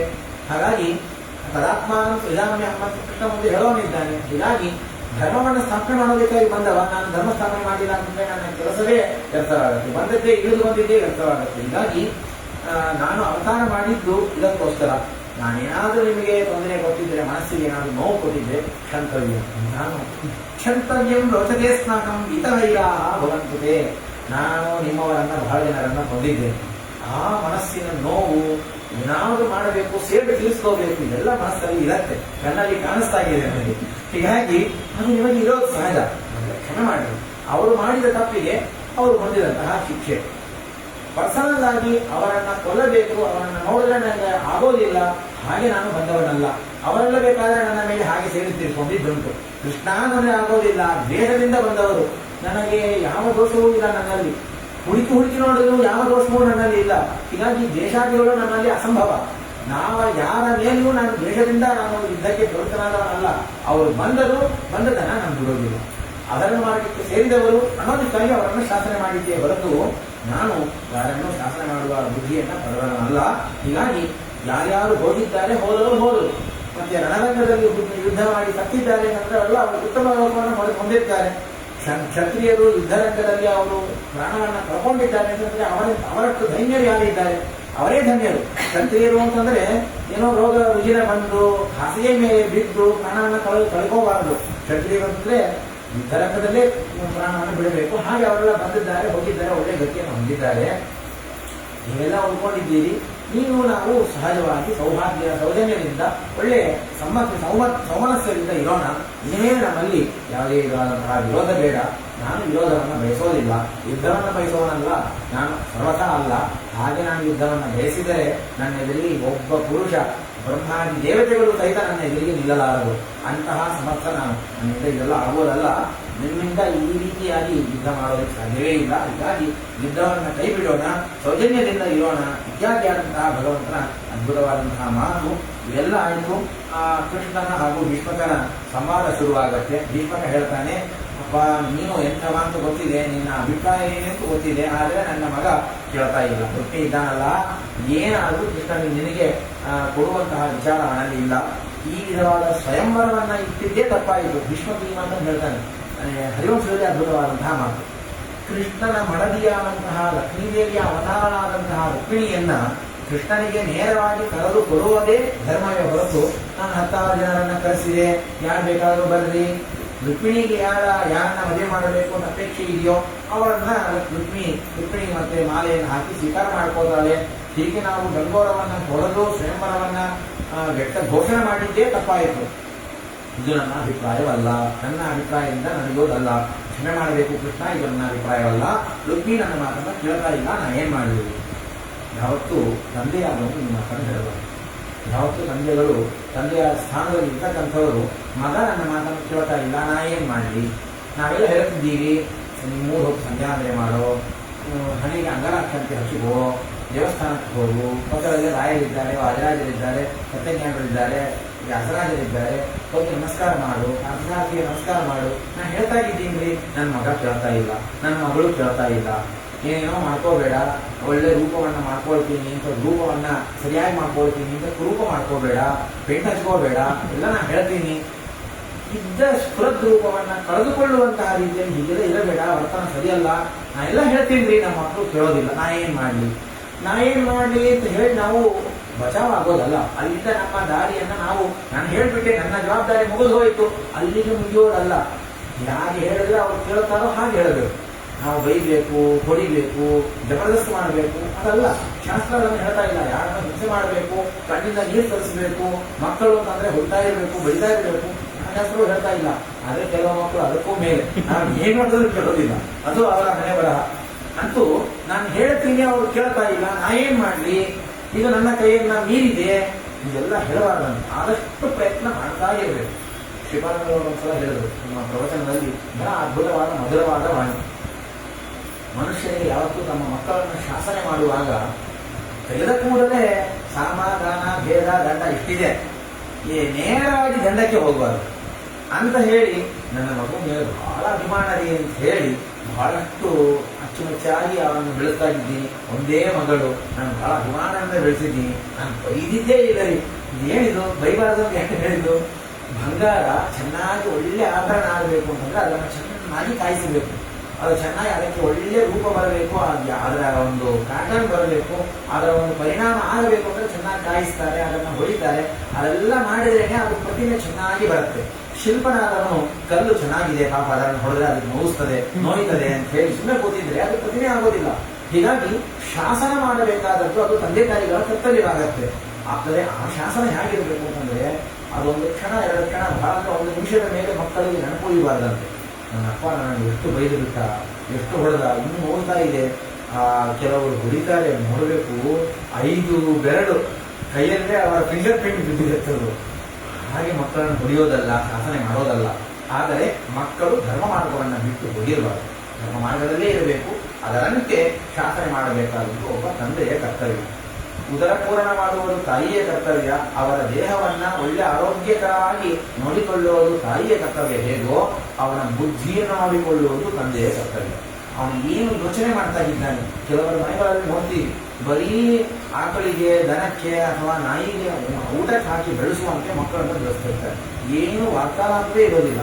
ಬರ್ತಾನೆ, ಅವನೊಂದು ಸೆಲ್ಫೋನ್ ತಿಳ್ಕೊಂಡು ಅವನು ಊಟ ಮಾಡ್ತಿರ್ತಾನೆ, ಇವನೊಂದು ಸೆಲ್ಫೋನ್ ಇಟ್ಕೊಂಡು ಇವನು ಊಟ ಮಾಡ್ತಿರ್ತಾನೆ. ಮಾತುಕತೆನೇ ಇರೋದಿಲ್ಲ. ತಂದೆ ಮಕ್ಕಳಲ್ಲಿ ಒಳ್ಳೆ ಮಾತುಕತೆ ಇರಬೇಕು, ಒಳ್ಳೆ ಸೌಜನ್ಯ ಇರಬೇಕು, ಒಳ್ಳೆ ಸೌಮನಸ್ಯ ಇರಬೇಕು. ಮಾತಾಡುವಂತಹದ್ದು ಹೆಚ್ಚು ಮಾತನಾಡಬೇಕಂತೆ. ಮಕ್ಕಳೊಟ್ಟಿಗೆ ನಾವು ಹೆಚ್ಚು ಮಾತನಾಡಬೇಕು. ನಾವು ನಮ್ಮ ಇಂಟ್ರಾಕ್ಷನ್ ಹೆಚ್ಚಿದ್ದಷ್ಟು ಒಳ್ಳೆಯದು. ಇಲ್ಲ ಅಂತಂದ್ರೆ ಆ ಒಂದು ಸೌಜನ್ಯ, ಆ ಯಾವ ಸ್ನೇಹ ಇಲ್ಲ ಅಂತಂದ್ರೆ ಆ ಸ್ನೇಹವನ್ನು ಹುಡ್ಕೊಂಡು ಅವರು ಹೊರ ಎಲ್ಲೆಲ್ಲೋ ಹೋಗ್ತಾರೆ. ಹೀಗಾಗಿ ತಂದೆ ತಾಯಿಗಳು ಎಷ್ಟೆಷ್ಟು ಅಭಿಮಾನವನ್ನು ತೋರಿಸ್ತಾರೆ, ಎಷ್ಟು ಸ್ನೇಹ ಸೌಜನ್ಯವನ್ನು ತೋರಿಸ್ತಾರೆ. ಹೇಳಬಂದದ್ದು ಪ್ರಸಕ್ತವಾಗಿ ಹೇಳಬಂದದ್ದು ಸಮಾಜದಿಂದ ಅವರು ಬರದಂತೆ ಹೋಗದಂತೆ ನೋಡಿಕೊಳ್ಳುವಂಥದ್ದು ಅದು ತಂದೆಯ ಕರ್ತವ್ಯ. ಅವನು ಏನು ಯೋಚನೆ ಮಾಡ್ತಾನೆ, ಅವನ ಭಾವನೆ ಏನಿದೆ, ಅದು ಹೇಗೆ ಹೋಗ್ತಾ ಇದೆ, ಸರಿಯಾದ ದಾರಿಯಲ್ಲಿ ಅವನು ವಿಚಾರ ಮಾಡ್ತಾ ಇದ್ದಾನ, ಯಾರ ಜೊತೆಗೆ ಅವನು ಸೇರ್ತಾ ಇದ್ದಾನೆ, ಯಾರ ಜೊತೆಗೆ ಸೇರಿದ್ರೆ ಇವನು ಏನಾಗತ್ತೆ, ಇದೆಲ್ಲ ನೋಡುವಂಥದ್ದು ತಂದೆಯ ಕರ್ತವ್ಯವಿರುತ್ತೆ. ಅಂಥದ್ದರಲ್ಲಿ ನಾ ಏನ್ ಮಾಡ್ಲಿ, ನಾ ಹೇಳಿಬಿಟ್ಟೆ, ಅವನು ಕೇಳ್ತಾ ಇಲ್ಲ, ನಾ ಏನ್ ಮಾಡ್ಲಿ ಅಂತ ಹೇಳಿ ತನ್ನ ಕರ್ತವ್ಯದಿಂದ ಭ್ರಮೆ ಮಾಡುವಂಥದ್ದು ಇದು ತಂದೆಯ ಉತ್ತರ ಇರೋದಿಲ್ಲ, ಇದು ತಂದೆಯ ಮಾತಾಗೋದಿಲ್ಲ ಎನ್ನುವುದನ್ನು ಕುರಿತಾಗಿ ಭೀಷ್ಮ ಈ ವಿಧವಾದ ಪಾತ್ರವನ್ನು ಹೇಳ್ತಾ ಇದ್ದಾನೆ. ಯಾವತ್ತೂ ಮಹಾಭಾರತ, ರಾಮಾಯಣ, ಭಾಗವತ ಇದೆಲ್ಲ ಒಂದೇ ಮಾರ್ಗದಲ್ಲಿ ತಿಳಿಸೋದಲ್ಲ. ಪಾಠ ಹೇಳಬೇಕಾದ್ರೆ ಹೀಗಿರು ಅಂತ ಹೇಳೋದು ಉಂಟು, ಹೀಗಿರಬಾರದು ಅಂತ ಅನ್ನೋದನ್ನು ಇನ್ನೊಂದು ಕಡೆಗೆ ನಿಂತು ಆ ಒಂದು ಕ್ಯಾರೆಕ್ಟರ್ ಮೂಲಕ ಮಾತಾಡೋದುಂಟು. ಈ ಭೀಷ್ಮಕ ಮತ್ತೆ ಧೃತರಾಷ್ಟ್ರ ಇವರೆಲ್ಲ ತಂದೆಯಾಗಿ ಹೇಗೆ ಇರಬಾರದು ಅನ್ನೋದಕ್ಕೆ ಇವರೆಲ್ಲ ದೃಷ್ಟಾಂತ. ತಂದೆಯಾಗಿ ಹೇಗೆ ಇರಬೇಕು ಅನ್ನೋದಕ್ಕೆ ಕೃಷ್ಣನೇ ದೃಷ್ಟಾಂತ. ಪ್ರದ್ಯುಮ್ನನ್ನ ಮತ್ತೆ 16,108 ಮನೆಗಳು ಕೃಷ್ಣನ ಮನೆ. ಒಂದು ಸಂಸಾರ ಮಾಡೋದಕ್ಕೆ ಈ ಮನುಷ್ಯರೆಲ್ಲ ತಲೆ ಕೆಳಗೆ ಆಗ್ತಾರೆ. ಈ ಕಡೆಗೆ ತಮ್ಮ ಕೆಲಸವನ್ನು ನೋಡ್ಕೋಬೇಕು, ಮನೆಯನ್ನು ನೋಡ್ಕೋಬೇಕು, ಹೆಂಡತಿ ಮಕ್ಕಳನ್ನು ನೋಡ್ಕೋಬೇಕು, ವಯಸ್ಸಾದಂತಹ ತಂದೆ ತಾಯಿಗಳನ್ನು ನೋಡ್ಕೋಬೇಕು, ಎಲ್ಲರನ್ನೂ ನೋಡ್ಕೊಳ್ಳುವಂತಹ ಬಹಳ ದೊಡ್ಡದಂತಹ ಜವಾಬ್ದಾರಿ ಪುರುಷನಿಗಿರುತ್ತೆ. ಒಂದು ಸಂಸಾರ ಮಾಡ್ಕೊಳ್ಳೋದಕ್ಕೆ ಅವನಿಗೆ ಯೋಗ್ಯತೆ ಇಲ್ಲ. ಕೃಷ್ಣ 16,108 ಜನರನ್ನ ಮದುವೆ ಮಾಡಿಕೊಂಡು 16,108 ಬೇರೆ ಬೇರೆ ಮನೆ ಮಾಡಿಕೊಂಡು ಸಂಸಾರ ಮಾಡ್ತಾ ಇದ್ದಾನೆ. ಏನು ಮಾಡ್ತಾನೆ ನೋಡಬೇಕು ಅಂತ ಹೋದರಂತೆ ಯಾರಾದರೂ ಒಮ್ಮೆ ಬಹಳ ವಿಚಿತ್ರ. ಒಂದು ಮನೆಯಲ್ಲಿ ಒಂದೊಂದು ವೈಚಿತ್ರ. ಭಾಗವತದಲ್ಲಿ ಬಹಳ ಸ್ವಾರಸ್ಯವಾದಂತಹ ಘಟನೆ, ಆ ಕಥೆಗಳನ್ನು ಕೇಳ್ತೀವಿ. ಒಂದು ಮನೆಯಲ್ಲಿ ಹೋದಾಗ ಮಗನಿಗೆ ಉಪನಯನ ಮಾಡ್ತಿದ್ರಂತೆ, ಇನ್ನೊಂದು ಮನೆಯಲ್ಲಿ ಮಗಳಿಗೆ ಮದುವೆ ಮಾಡ್ತಾ ಇದ್ದನಂತೆ, ಒಂದು ಮನೆಯಲ್ಲಿ ಪುರಾಣವನ್ನ ತಾನೇ ಹೇಳ್ತಿದ್ದನಂತೆ, ಇನ್ನೊಂದು ಮನೆಯಲ್ಲಿ ಬ್ರಾಹ್ಮಣರನ್ನ ಹೇಳು ಅಂತ ಹೇಳಿ ತಾನು ಕೇಳ್ತಿದ್ದನಂತೆ, ಇನ್ನೊಂದು ಮನೆಯಲ್ಲಿ ಮಕ್ಕಳನ್ನ ಕೂಡಿಸಿಕೊಂಡು ಒಳ್ಳೊಳ್ಳೆ ಮಾತನ್ನ ಆಡ್ತಾಗಿದ್ದಂತೆ, ಮತ್ತೆ ಧರ್ಮವನ್ನ ವಿಶೇಷವಾಗಿ ಆ ಧರ್ಮ ಉಪದೇಶವನ್ನ ಮಾಡ್ತಿದ್ದನಂತೆ ಶ್ರೀಕೃಷ್ಣ ಪರಮಾತ್ಮ. ಹೀಗಾಗಿ ತಂದೆಯಾದಂತಹ ಸ್ಥಾನದಲ್ಲಿ ಕೃಷ್ಣನಂತೆ ಅಥವಾ ಋಷಭರೂಪಿ ಪರಮಾತ್ಮ ತನ್ನ 100 ಜನ ಮಕ್ಕಳು ಭರತ ಚಕ್ರವರ್ತಿಯಿಂದ ಶುರು ಮಾಡಿ ನಾಯಂ ದೇಹೋ ದೇಹಭಾಜಾಂ ನೃಲೋಕೆ ಕಸ್ತತ್ಕಾಮಾನ್ ವರ್ತತೆ ವಿಭುಜಾನ್ಯೆ ಇತ್ಯಾದಿ ಆದಂತಹ ಮಾತುಗಳನ್ನು ಕೇಳ್ತೇವೆ ಪಂಚಮಸ್ಕಂದ ಭಾಗವತದಲ್ಲಿ. ಮಕ್ಕಳನ್ನ ಕೂಡಿಸಿಕೊಂಡು ಅವರ ಜೊತೆಗೆ ಮಾತನಾಡಬೇಕು, ಒಳ್ಳೊಳ್ಳೆ ಮಾತುಗಳನ್ನು ಹೇಳಬೇಕು, ಅವರೊಟ್ಟಿಗೆ ಕೆಲವೊಂದು ಧರ್ಮವಾದಂತಹ ತಮಾಷೆಯಾದಂತಹ ಮಾತುಗಳನ್ನು ಆಡಬೇಕು, ಒಳ್ಳೆ ಸ್ನೇಹಿತನಾಗಿರಬೇಕು. ಪ್ರಾಪ್ತೇತು 16 ವರ್ಷ ಪುತ್ರಂ ಮಿತ್ರವದಾಚರೇತು ಅಂತ ಭಾರತ ಹೇಳ್ತದೆ. 5 ವರ್ಷದ ತನಕ ಮಕ್ಕಳನ್ನ ಬೈಯೋದು, ಹೊಡೆಯೋದು, ಬೈಯೋದು ಅದನ್ನು ಮಾಡಬಾರ್ದು. ಅವರ ಜೊತೆಗೆ ಮಕ್ಕಳು ಅಂದರೆ ದೇವರ ಸನ್ನಿಧಾನ, ವಾಯುದೇವರ ಸನ್ನಿಧಾನ. 1 ವರ್ಷ ತನಕ ದೇವರು, 5 ವರ್ಷದ ತನಕ ವಾಯುದೇವರ ಸನ್ನಿಧಾನ, ಇಂಥ ದೇವತೆಗಳ ವಿಶೇಷ ಸನ್ನಿಧಾನ. 5 ವರ್ಷ ಆದ ಮೇಲೆ ಒಬ್ಬ ರಾಜನಂತೆ ಕಾಲಿರಬೇಕು 5 ರಿಂದ 16 ತನಕ. ಆ 16 ವಯಸ್ಸು ಅವನು ದಾಟಿದ ಅಂತಂದರೆ ಹೆಗಲ ಮೇಲೆ ಕೈ ಹಾಕೊಂಡು ಮಾತಾಡ್ತಾ ಹೋಗಬೇಕು. ಒಬ್ಬ ಮಿತ್ರನಂತೆ, ಒಬ್ಬ ಸ್ನೇಹಿತನಂತೆ ಇರಬೇಕು, ಅದರ ಮೇಲೆ ಹೋಗುವಂತಿಲ್ಲ ಅಂತ. ಈ ರೀತಿಯಾಗಿ ಒಬ್ಬ ಮನುಷ್ಯ ಹೇಗಿರಬೇಕು ಅಂತ ಅನ್ನೋದನ್ನ ರಾವಣನಾಗಿ ಇದ್ದು ತೋರಿಸಿದ್ದಾನೆ. ಹೇಗಿರಬಾರದು ಅನ್ನೋದನ್ನ ರಾವಣನಾಗಿ, ವೇನನಾಗಿ, ಹಿರಣ್ಯಕಶಿಪುವಾಗಿ ಹೀಗೂ ಇದ್ದು ತೋರಿಸಿದ್ದಾನೆ. ಹೀಗಾಗಿ ಎಲ್ಲ ವಿಧವಾದ ಪಾತ್ರಗಳಿಂದ ನಾವು ಹೇಗಿರಬೇಕು, ಹೇಗಿರಬಾರದು, ಹೇಗೆ ಮಾತನಾಡಬೇಕು, ಹೇಗೆ ಮಾತನಾಡಬಾರದು. ರಾಜ ಅಂತಂದ್ರೆ ಧರ್ಮರಾಜನಂತೆ ಇರಬೇಕು, ದುರ್ಯೋಧನಂತೆ ಇರಬಾರದು. ಒಬ್ಬ ಮಕ್ಕಳು ಅಂತಂದ್ರೆ ಹೇಗೆ ಮಾತನಾಡಬೇಕು, ಪ್ರಹ್ಲಾದನಂತೆ ಇರಬೇಕು, ಧ್ರುವರಾಜನಂತೆ ಇರಬೇಕು. ಮತ್ತೆ ಬೇರೆ ಬೇರೆ ಈ ವಿಧವಾದಂತಹ ತಂದೆಗೆ ಶಾಪ ಕೊಟ್ಟಂತಹ ಮಹಾನುಭಾವರು ಅನೇಕರು ಬರ್ತಾರೆ. ಹಾಗೆಲ್ಲ ಇರಬಾರದು, ಹೋಗ್ತದೆ. ಹೀಗೆ ಈ ಶಾಲ್ವಾದಿಗಳು, ಈ ವಿಧವಾದಂತಹ ರಾಜರಿಂದ ಕೂಡಿದಂತಹ ಈ ಸಭೆಯಲ್ಲಿ ಜರಾಸಂಧ ಮತ್ತೆ ಮಾತನಾಡಲಿಕ್ಕೆ ಶುರು ಮಾಡ್ತಾನೆ. ಕೃಷ್ಣ ಬಂದು ಹೊರಟು ಹೋದ ಮೇಲೆ ಈ ಯಾವ ಜರಾಸಂಧ ಮಾತನಾಡಲಿಕ್ಕೆ ಶುರು ಮಾಡ್ತಾನೆ. ಜಾಪವಯಂ ಜಗದಾಂಬಾದಿ ಕೃಷ್ಣ ಪರಮ ದುರ್ಜಯ. ಇವನು ಜಗತ್ತಿಗೆ ತೊಂದರೆ ಕೊಡ್ತಕ್ಕಂಥ ಹಾಗೊಂದು ಮಾತು ಅಂತಲ್ಲ, ಇದು ಬೇರೆ ಮಾತು. ಜರಾಸಂಧನಷ್ಟು ಇವನು ಜಗತ್ತಿಗೆಲ್ಲ ತೊಂದರೆ ಕೊಡೋದಿಕ್ಕಾಗಿ ಹುಟ್ಟಿದ್ದಾನೆ. ಪರಮ ದುರ್ಜಯ, ಇವನನ್ನ ಯಾರೂ ಕೂಡ ಕೊಡೋದಿಕ್ಕೆ ಸಾಧ್ಯ ಇಲ್ಲ, ಯಾರೂ ಕೂಡ ಇವನನ್ನ ಗೆಲ್ಲೋದಿಕ್ಕೂ ಸಾಧ್ಯ ಇಲ್ಲ. ಹೀಗಾಗಿ ಈ ಸಾಲ್ವ ನೀವು ಒಂದು ಉಪಕಾರ ಮಾಡು, ಕಾಳೆಯವನ ಹತ್ರ ಹೋಗು.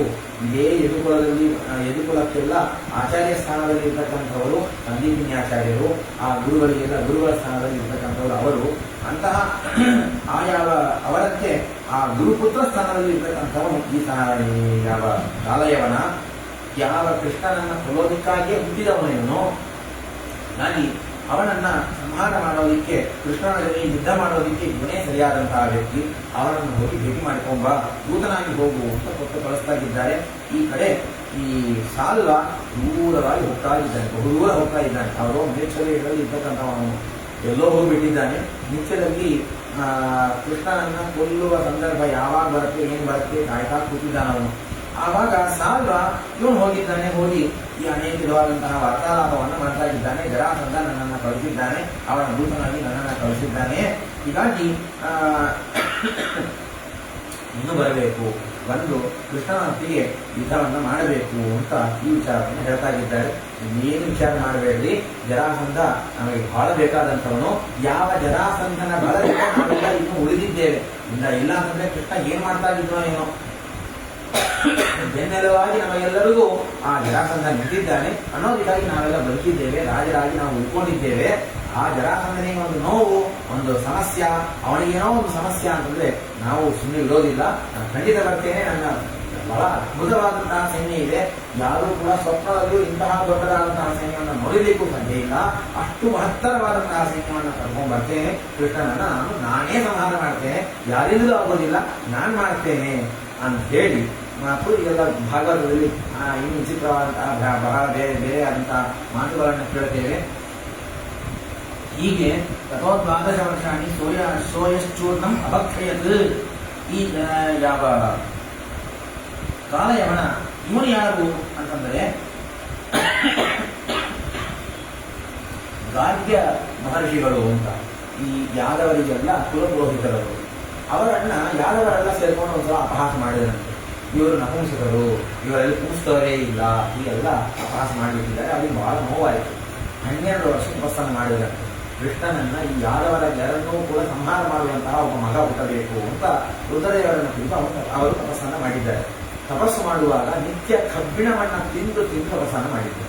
ನಿತ್ಯ ಕಬ್ಬಿಣವನ್ನು ಒಂದು ಚೂರು ತಿನ್ನೋದು 12 ವರ್ಷಗಳ ಕಾಲ ರುದ್ರದೇವರನ್ನ ಕುರಿತು ತಪಸ್ಸನ್ನು ಮಾಡುವುದು. ಹಾಗೆ ತಪಸ್ಸು ಮಾಡಿ ಹುಟ್ಟಿದವನೇ ಈ ಕಾಲಯವನ. ಹೀಗಾಗಿ ಅವನ ಪರಾಕ್ರಮ ಬಹಳ ಜೋರಾದಂಥದ್ದು. ಅವನು ಯುದ್ಧಕ್ಕೆ ಬರ್ತಾ ಇದ್ದಾನೆ. ಬರುವಾಗ ಕೃಷ್ಣ ಕಾಲಯವನ ಒಂದು ಗಡಿಗೆಯನ್ನು ಮುಚ್ಚಿ ಕಳಿಸಿದ್ದಾನೆ ಕೃಷ್ಣನಿಗೆ. ಮಥುರಾಪಟ್ಟಣದಲ್ಲಿ ಅದನ್ನು ತೆಗೆದು ನೋಡಿದ್ರೆ ಒಂದು ಕಾಳ ಸರ್ಪ, ನಾನು ಹಾಡಿನಂತೆ ನಾನು ನಿನ್ನನ್ನು ಕಚ್ಚಲಿಕ್ಕೆ ಬರ್ತಾ ಇದ್ದೇನೆ ಅನ್ನುವ ಒಂದು ವಿಚಾರದಲ್ಲಿ ಅವನು ಕಳಿಸಿದ್ದಾನೆ. ಕೃಷ್ಣ ಅದರ ತುಂಬ ಇರುವೆಯನ್ನು ಹಾಕಿ ಕಳಿಸಿದ್ದಾನೆ. ನೀ ಸರ್ಪ ಇರಬಹುದು, ಆ ಸರ್ಪವನ್ನ ಕಚ್ಚಿ ತಿನ್ನುವಂತಹ ಇರುವೆಗಳಂತೆ ಯಾದವರಿದ್ದಾರೆ, ಅವರೇ ಸಾಕು, ನಾಯಿ ತಿನ್ನಬೇಕಿಲ್ಲ ಅನ್ನುವಂತೆ ಆ ಯಾವ ಕೃಷ್ಣ ಅದನ್ನ ಕಥೆಗಳಿಂದ ಇತ್ಯಾದಿ ಮಾತುಗಳನ್ನು ಭಾಗವತದಲ್ಲಿ ಕೇಳುತ್ತೇವೆ. ಹಾಗೆ ಆ ಕಾಲವನ್ನ ಬಹಳ ದೊಡ್ಡದಾದಂತಹ ಸೈನ್ಯ ಶುರುವಾಗೋದು ಕಾಣಿಸ್ತಾ ಇದೆ, ಅದು ಎಲ್ಲಿ ಮುಕ್ತಾಯವಾಗ್ತಾ ಇದೆ ನೋಡ್ಲಿಕ್ಕೆ ಆಗ್ತಾ ಇಲ್ಲ. ಹಾಗೆ ಶ್ರೀನಿವಾಸನ ಕಲ್ಯಾಣೋತ್ಸವಕ್ಕೆ ದೇವಾದಿದೇವತೆಗಳೆಲ್ಲ ಬಂದರು. ಅಲ್ಲಿಂದ ಹೊರಟವರು ನಾರಾಯಣ ಪಟ್ಟಣಕ್ಕೆ ಪುರಕ್ಕೆ ಬಂದು ಸೇರ್ತಾ ಇದ್ದಾರೆ. ಹೊರಟವರು ಒಂದು ಗುಂಪು ಬಂದು ಸೇರ್ಬಿಟ್ಟಿದೆ, ಆದ್ರೆ ಅಲ್ಲಿ ಇನ್ನೂ ಒಂದು ಗುಂಪು ಹೊರಡಲೇ ಇಲ್ಲ, ಇನ್ನೂ ಬೆಟ್ಟದ ಮೇಲಿದೆ. ಹಾಗೆ ಸಾರಸಾರವಾಗಿ ಧಾರಾವಾಹಿಕವಾಗಿ ಆ ಯಾವ ಗುಂಪು ಬರ್ತಾ ಇದೆ ಅಂತ ಹೇಳ್ತೀವಲ್ಲ, ಹಾಗೆ ಕಾಲಯವನ ಅದ್ಭುತವಾದ ಸೈನ್ಯ ಬರ್ತಾ ಇದೆ. ಆ ಮುಂದೆ ಕೃಷ್ಣನಿಗೂ ಅವನಿಗೂ ಯುದ್ಧ ಎಂಬುದು ಶುರುವಾಗ್ತಾ ಇದೆ. ಯವನಾಧಿಪತಿಯಾದಂತಹ ಆ ಯಾವ ಕಾಲಯವನ ಕೃಷ್ಣನ ಜೊತೆ ಯುದ್ಧ ಮಾಡಲಿಕ್ಕೆ ಶುರು ಮಾಡಿದ.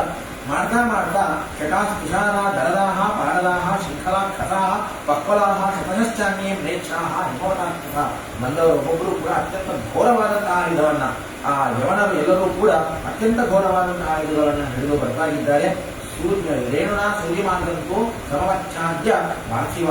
ಅವನು ಬರ್ತಾಗಿರುವಾಗ ಹೇಗೆ ಬರ್ತಾ ಇದ್ದಾನೆ ಅಂತಂದ್ರೆ, ಅವರ ಸೈನ್ಯ ಹೇಗೆ ಬರ್ತಾ ಇದೆ ಅಂತಂದ್ರೆ, ಬೆಳಗ್ಗೆ ಸೂರ್ಯೋದಯ ಕಾಲದಲ್ಲಿ ನಮ್ಮ ಕಿಟಕಿಯ ಒಳಗೆ ಸೂರ್ಯನ ಕಿರಣಗಳು ಬೀಳುವಾಗ ಎಷ್ಟು ಲಕ್ಷೋಪಲಕ್ಷ ಧೂಳುಗಳು ಕಾಣಿಸ್ತವಲ್ಲ, ಹಾಗೆ ಧೂಳುಗಳಂತೆ ಬರ್ತಾ ಇದ್ದಾರೆ, ಎಣಿಸಲಿಕ್ಕೆ ಸಾಧ್ಯ ಇಲ್ಲ, ಅಷ್ಟು ಜನ ಬರ್ತಾ ಇದ್ದಾರೆ. ಅವರಿಗೂ ಯಾರವರಿಗೂ ವಿಶೇಷವಾದಂತಹ ಯುದ್ಧ ಎಂಬುದು ಶುರುವಾಗ್ತಾ ಇದೆ. ಆ ಯುದ್ಧದಲ್ಲಿ ಏಕಾಕಿ ಯುದ್ಧ, ಕೃಷ್ಣನಿಗೂ ಕಾಲಯವನಿಗೂ ಯುದ್ಧ ಶುರುವಾಯಿತು. ಯುದ್ಧ ಮಾಡ್ತಾ ಕೃಷ್ಣ ಒಂದು ಕ್ಷಣದಲ್ಲಿ ಒಂದು ಕಾಲದಲ್ಲಿ ಓಡ್ಲಿಕ್ಕೆ ಶುರು ಮಾಡಿದ್ರು. ಓಡ್ತಾನೆ ಬಹಳ ದೂರ ಓಡ್ತಾಗಿದ್ದಾನೆ. ಇನ್ನೇ ತಿಳ್ಕೊಂಡ್ಬಿಟ್ಟ, ನನ್ನ ಜೊತೆಗೆ ಯುದ್ಧ ಮಾಡಲಿಕ್ಕೆ ಕೃಷ್ಣನಿಗೆ ಆಗ್ತಾ ಇಲ್ಲ, ಸಾಮರ್ಥ್ಯ ಇಲ್ಲ ಅಂದುಕೊಂಡು ಓಡ್ತಾ ಇದ್ದಾನೆ. ರಣಚೋರ್ ಹೇಳ್ತಾರೆ ಇವತ್ತಿಗೂ ಕೃಷ್ಣನ ಮಥುರಾ ಪಟ್ಟಣದಲ್ಲಿ ವಾಸ ಮಾಡ್ತಕ್ಕಂಥವರು ರಣಚೋರ್ ಅಂತ ಏನೋ ಹೇಳ್ತಾರೆ. ಕೃಷ್ಣ ಆ ಯುದ್ಧದಿಂದ ಓಡಿ ಹೋದ ಅಂತ ಹೇಳಿ ಕೃಷ್ಣನನ್ನ ಸ್ತೋತ್ರ ಮಾಡುವಂತದ್ದು ನಿಂದಾಸ್ಥಿತಿ ಇದೆ. ಹೀಗೆ ಓಡ್ತಾ ಇದ್ದಾನೆ, ಕಾಲವನ್ನ ಅಟಿಸ್ಕೊಂಡು ಹೋಗ್ತಾ ಇದ್ದಾನೆ. ಸಾಮಾನ್ಯ ಹೋಗುವಾಗ ಸ್ವಲ್ಪ ಬುದ್ಧಿ ಇರಬೇಕು. ಯಾಕೆ ಹೋಗ್ತಾ ಇದ್ದಾನೆ, ಏನಕ್ಕೆ ಹೋಗ್ತಾ ಇದ್ದಾನೆ, ಎಲ್ಲಿಗೆ ಹೋಗ್ತಾ ಇದ್ದಾನೆ, ನಮ್ಮನ್ನ ಹೇಳ್ಕೊಂಡು ಅವನು ಹೋಗ್ತಾ ಇದ್ದಾನ, ಅವನನ್ನ ಹೇಳ್ಕೊಂಡು ನಾವು ಬರ್ತಾ ಇದ್ದೀವೋ ವಿಚಾರವೇ ಇಲ್ಲದೆ ಓಡ್ತಾ ಇದ್ದಾನೆ. ಮುಚ್ಚುಕೊಂಡು ನೋಡ್ಕೊಂಡಿದ್ದಾನೆ. ಆ ಗುಹೆ ಒಳಗೆ ಹೋದ. ಕೃಷ್ಣ ತನ್ನ ಅಂಗವಸ್ತ್ರವನ್ನ ಅವನ ಮೇಲೆ ಹೊದಿಸಿ ಬಿಟ್ಟಿದ್ದಾನೆ. ದಪ್ಪಿಗೆ ಬರ್ಕೊಂಡ್ಬಿಟ್ಟ. ಅವನು ನೋಡ್ಕೊಂಡಿದ್ದಾನೆ, ಅವನು ನಿಂತಿದ್ದಾನೆ. ಕೃಷ್ಣ ಕಾಣಿಸಲೇ ಇಲ್ಲ ಕಾಳೆಯವನಿಗೆ. ಕೃಷ್ಣ ನಿಂತಿದ್ದಾನೆ, ಗೊತ್ತೇ ಆಗಲಿಲ್ಲ. ಆ ಕೃಷ್ಣ ಉತ್ತರೀಯ ವರ್ಷ ನೋಡಿದ ಕೂಡಲೇ ಕೃಷ್ಣ ಇಲ್ಲಿ ಬಂದು ಬಹಳ ದೂರ ಓಡ್ಕೊಂಡ್ ಬಂದ, ಬಹಳ ಶ್ರಮವಾಯಿತು, ಇವನ ಹೀಗೆ ಬದುಕೊಂಡ್ ಮಾಡ್ಕೊಂಡ್ಬಿಟ್ಟಿದ್ದಾನೆ ಅಂತ ತಿಳ್ಕೊಂಡು ಚೆನ್ನಾಗಿ ಜಾಡಿಸಿ ಒಂದ್ಸಲ ಏಟು ಕೊಟ್ಟಿದ್ದಾನೆ. ಒಂದು ಸಲ ಒದ್ದ ಕಾಳೆಯವನ. ಅಲ್ಲಿಗೆ ಎಚ್ಚರವಾಯಿತು ಪಾಪ ಮುಚ್ಚುಕೊಂಡನಿಗೆ. ಯಾವುದೋ ಯುಗದ ರಾಜ ಅವನು, ಸ್ವಭರ್ಗನ ಮಗ, ಇದೇ ಇಕ್ಷ್ವಾಕು ವಂಶದಲ್ಲಿ ಬಂದಿರ್ತಕ್ಕಂತಹ ತ್ರೇತಾಯುಗದ ರಾಜ ಇವನು. ಒಂದು ಯುಗ ಕಳೆದೋಗಿದೆ ನಿದ್ದೆ ಮಾಡಿ. ಇವತ್ತಿಗೂ ಹೇಳೋದಂಟು, ರಾತ್ರಿ ನಿದ್ದೆ ಬಂದಿಲ್ಲ ಅಂತಂದ್ರೆ ಮುಚ್ಚುಕೊಂಡನನ್ನ ಸ್ಮರಣೆ ಮಾಡಿದ್ರೆ ಒಳ್ಳೆ ನಿದ್ದೆ ಬರುತ್ತೆ ಅಂತ. ರಾತ್ರಿ ಸುತ್ತದಲ್ಲಿ ಬರುತ್ತೆ ಆ ಕಥೆ, ಆ ಒಂದು ಮಾತು. ಹೀಗಾಗಿ ರಾತ್ರಿಯಲ್ಲಿ 5 ಜನರನ್ನ ಸ್ಮರಣೆ ಮಾಡಿದರೆ ಒಳ್ಳೆ ನಿದ್ದೆ ಬರುತ್ತಂತೆ, ಊಟ ಮಾಡಿದ್ದೆಲ್ಲ ಜೀರ್ಣವಾಗತ್ತೆ, ಇದೆಲ್ಲ ಹೇಳೋದುಂಟು. ಹಾಗೆ ಆ ಯಾವ ವಾಸುದೇವಂ ತಮ್ಮ ಮತ್ವ ಘಟ್ಟಯಾಮಾಸ ಪಾರ್ಥಿವಂ ಪಾದೇನ ಅಪವಿನಾಶಾಯ ಶಲಭ ಪಾವಕಮ್ಯಥ.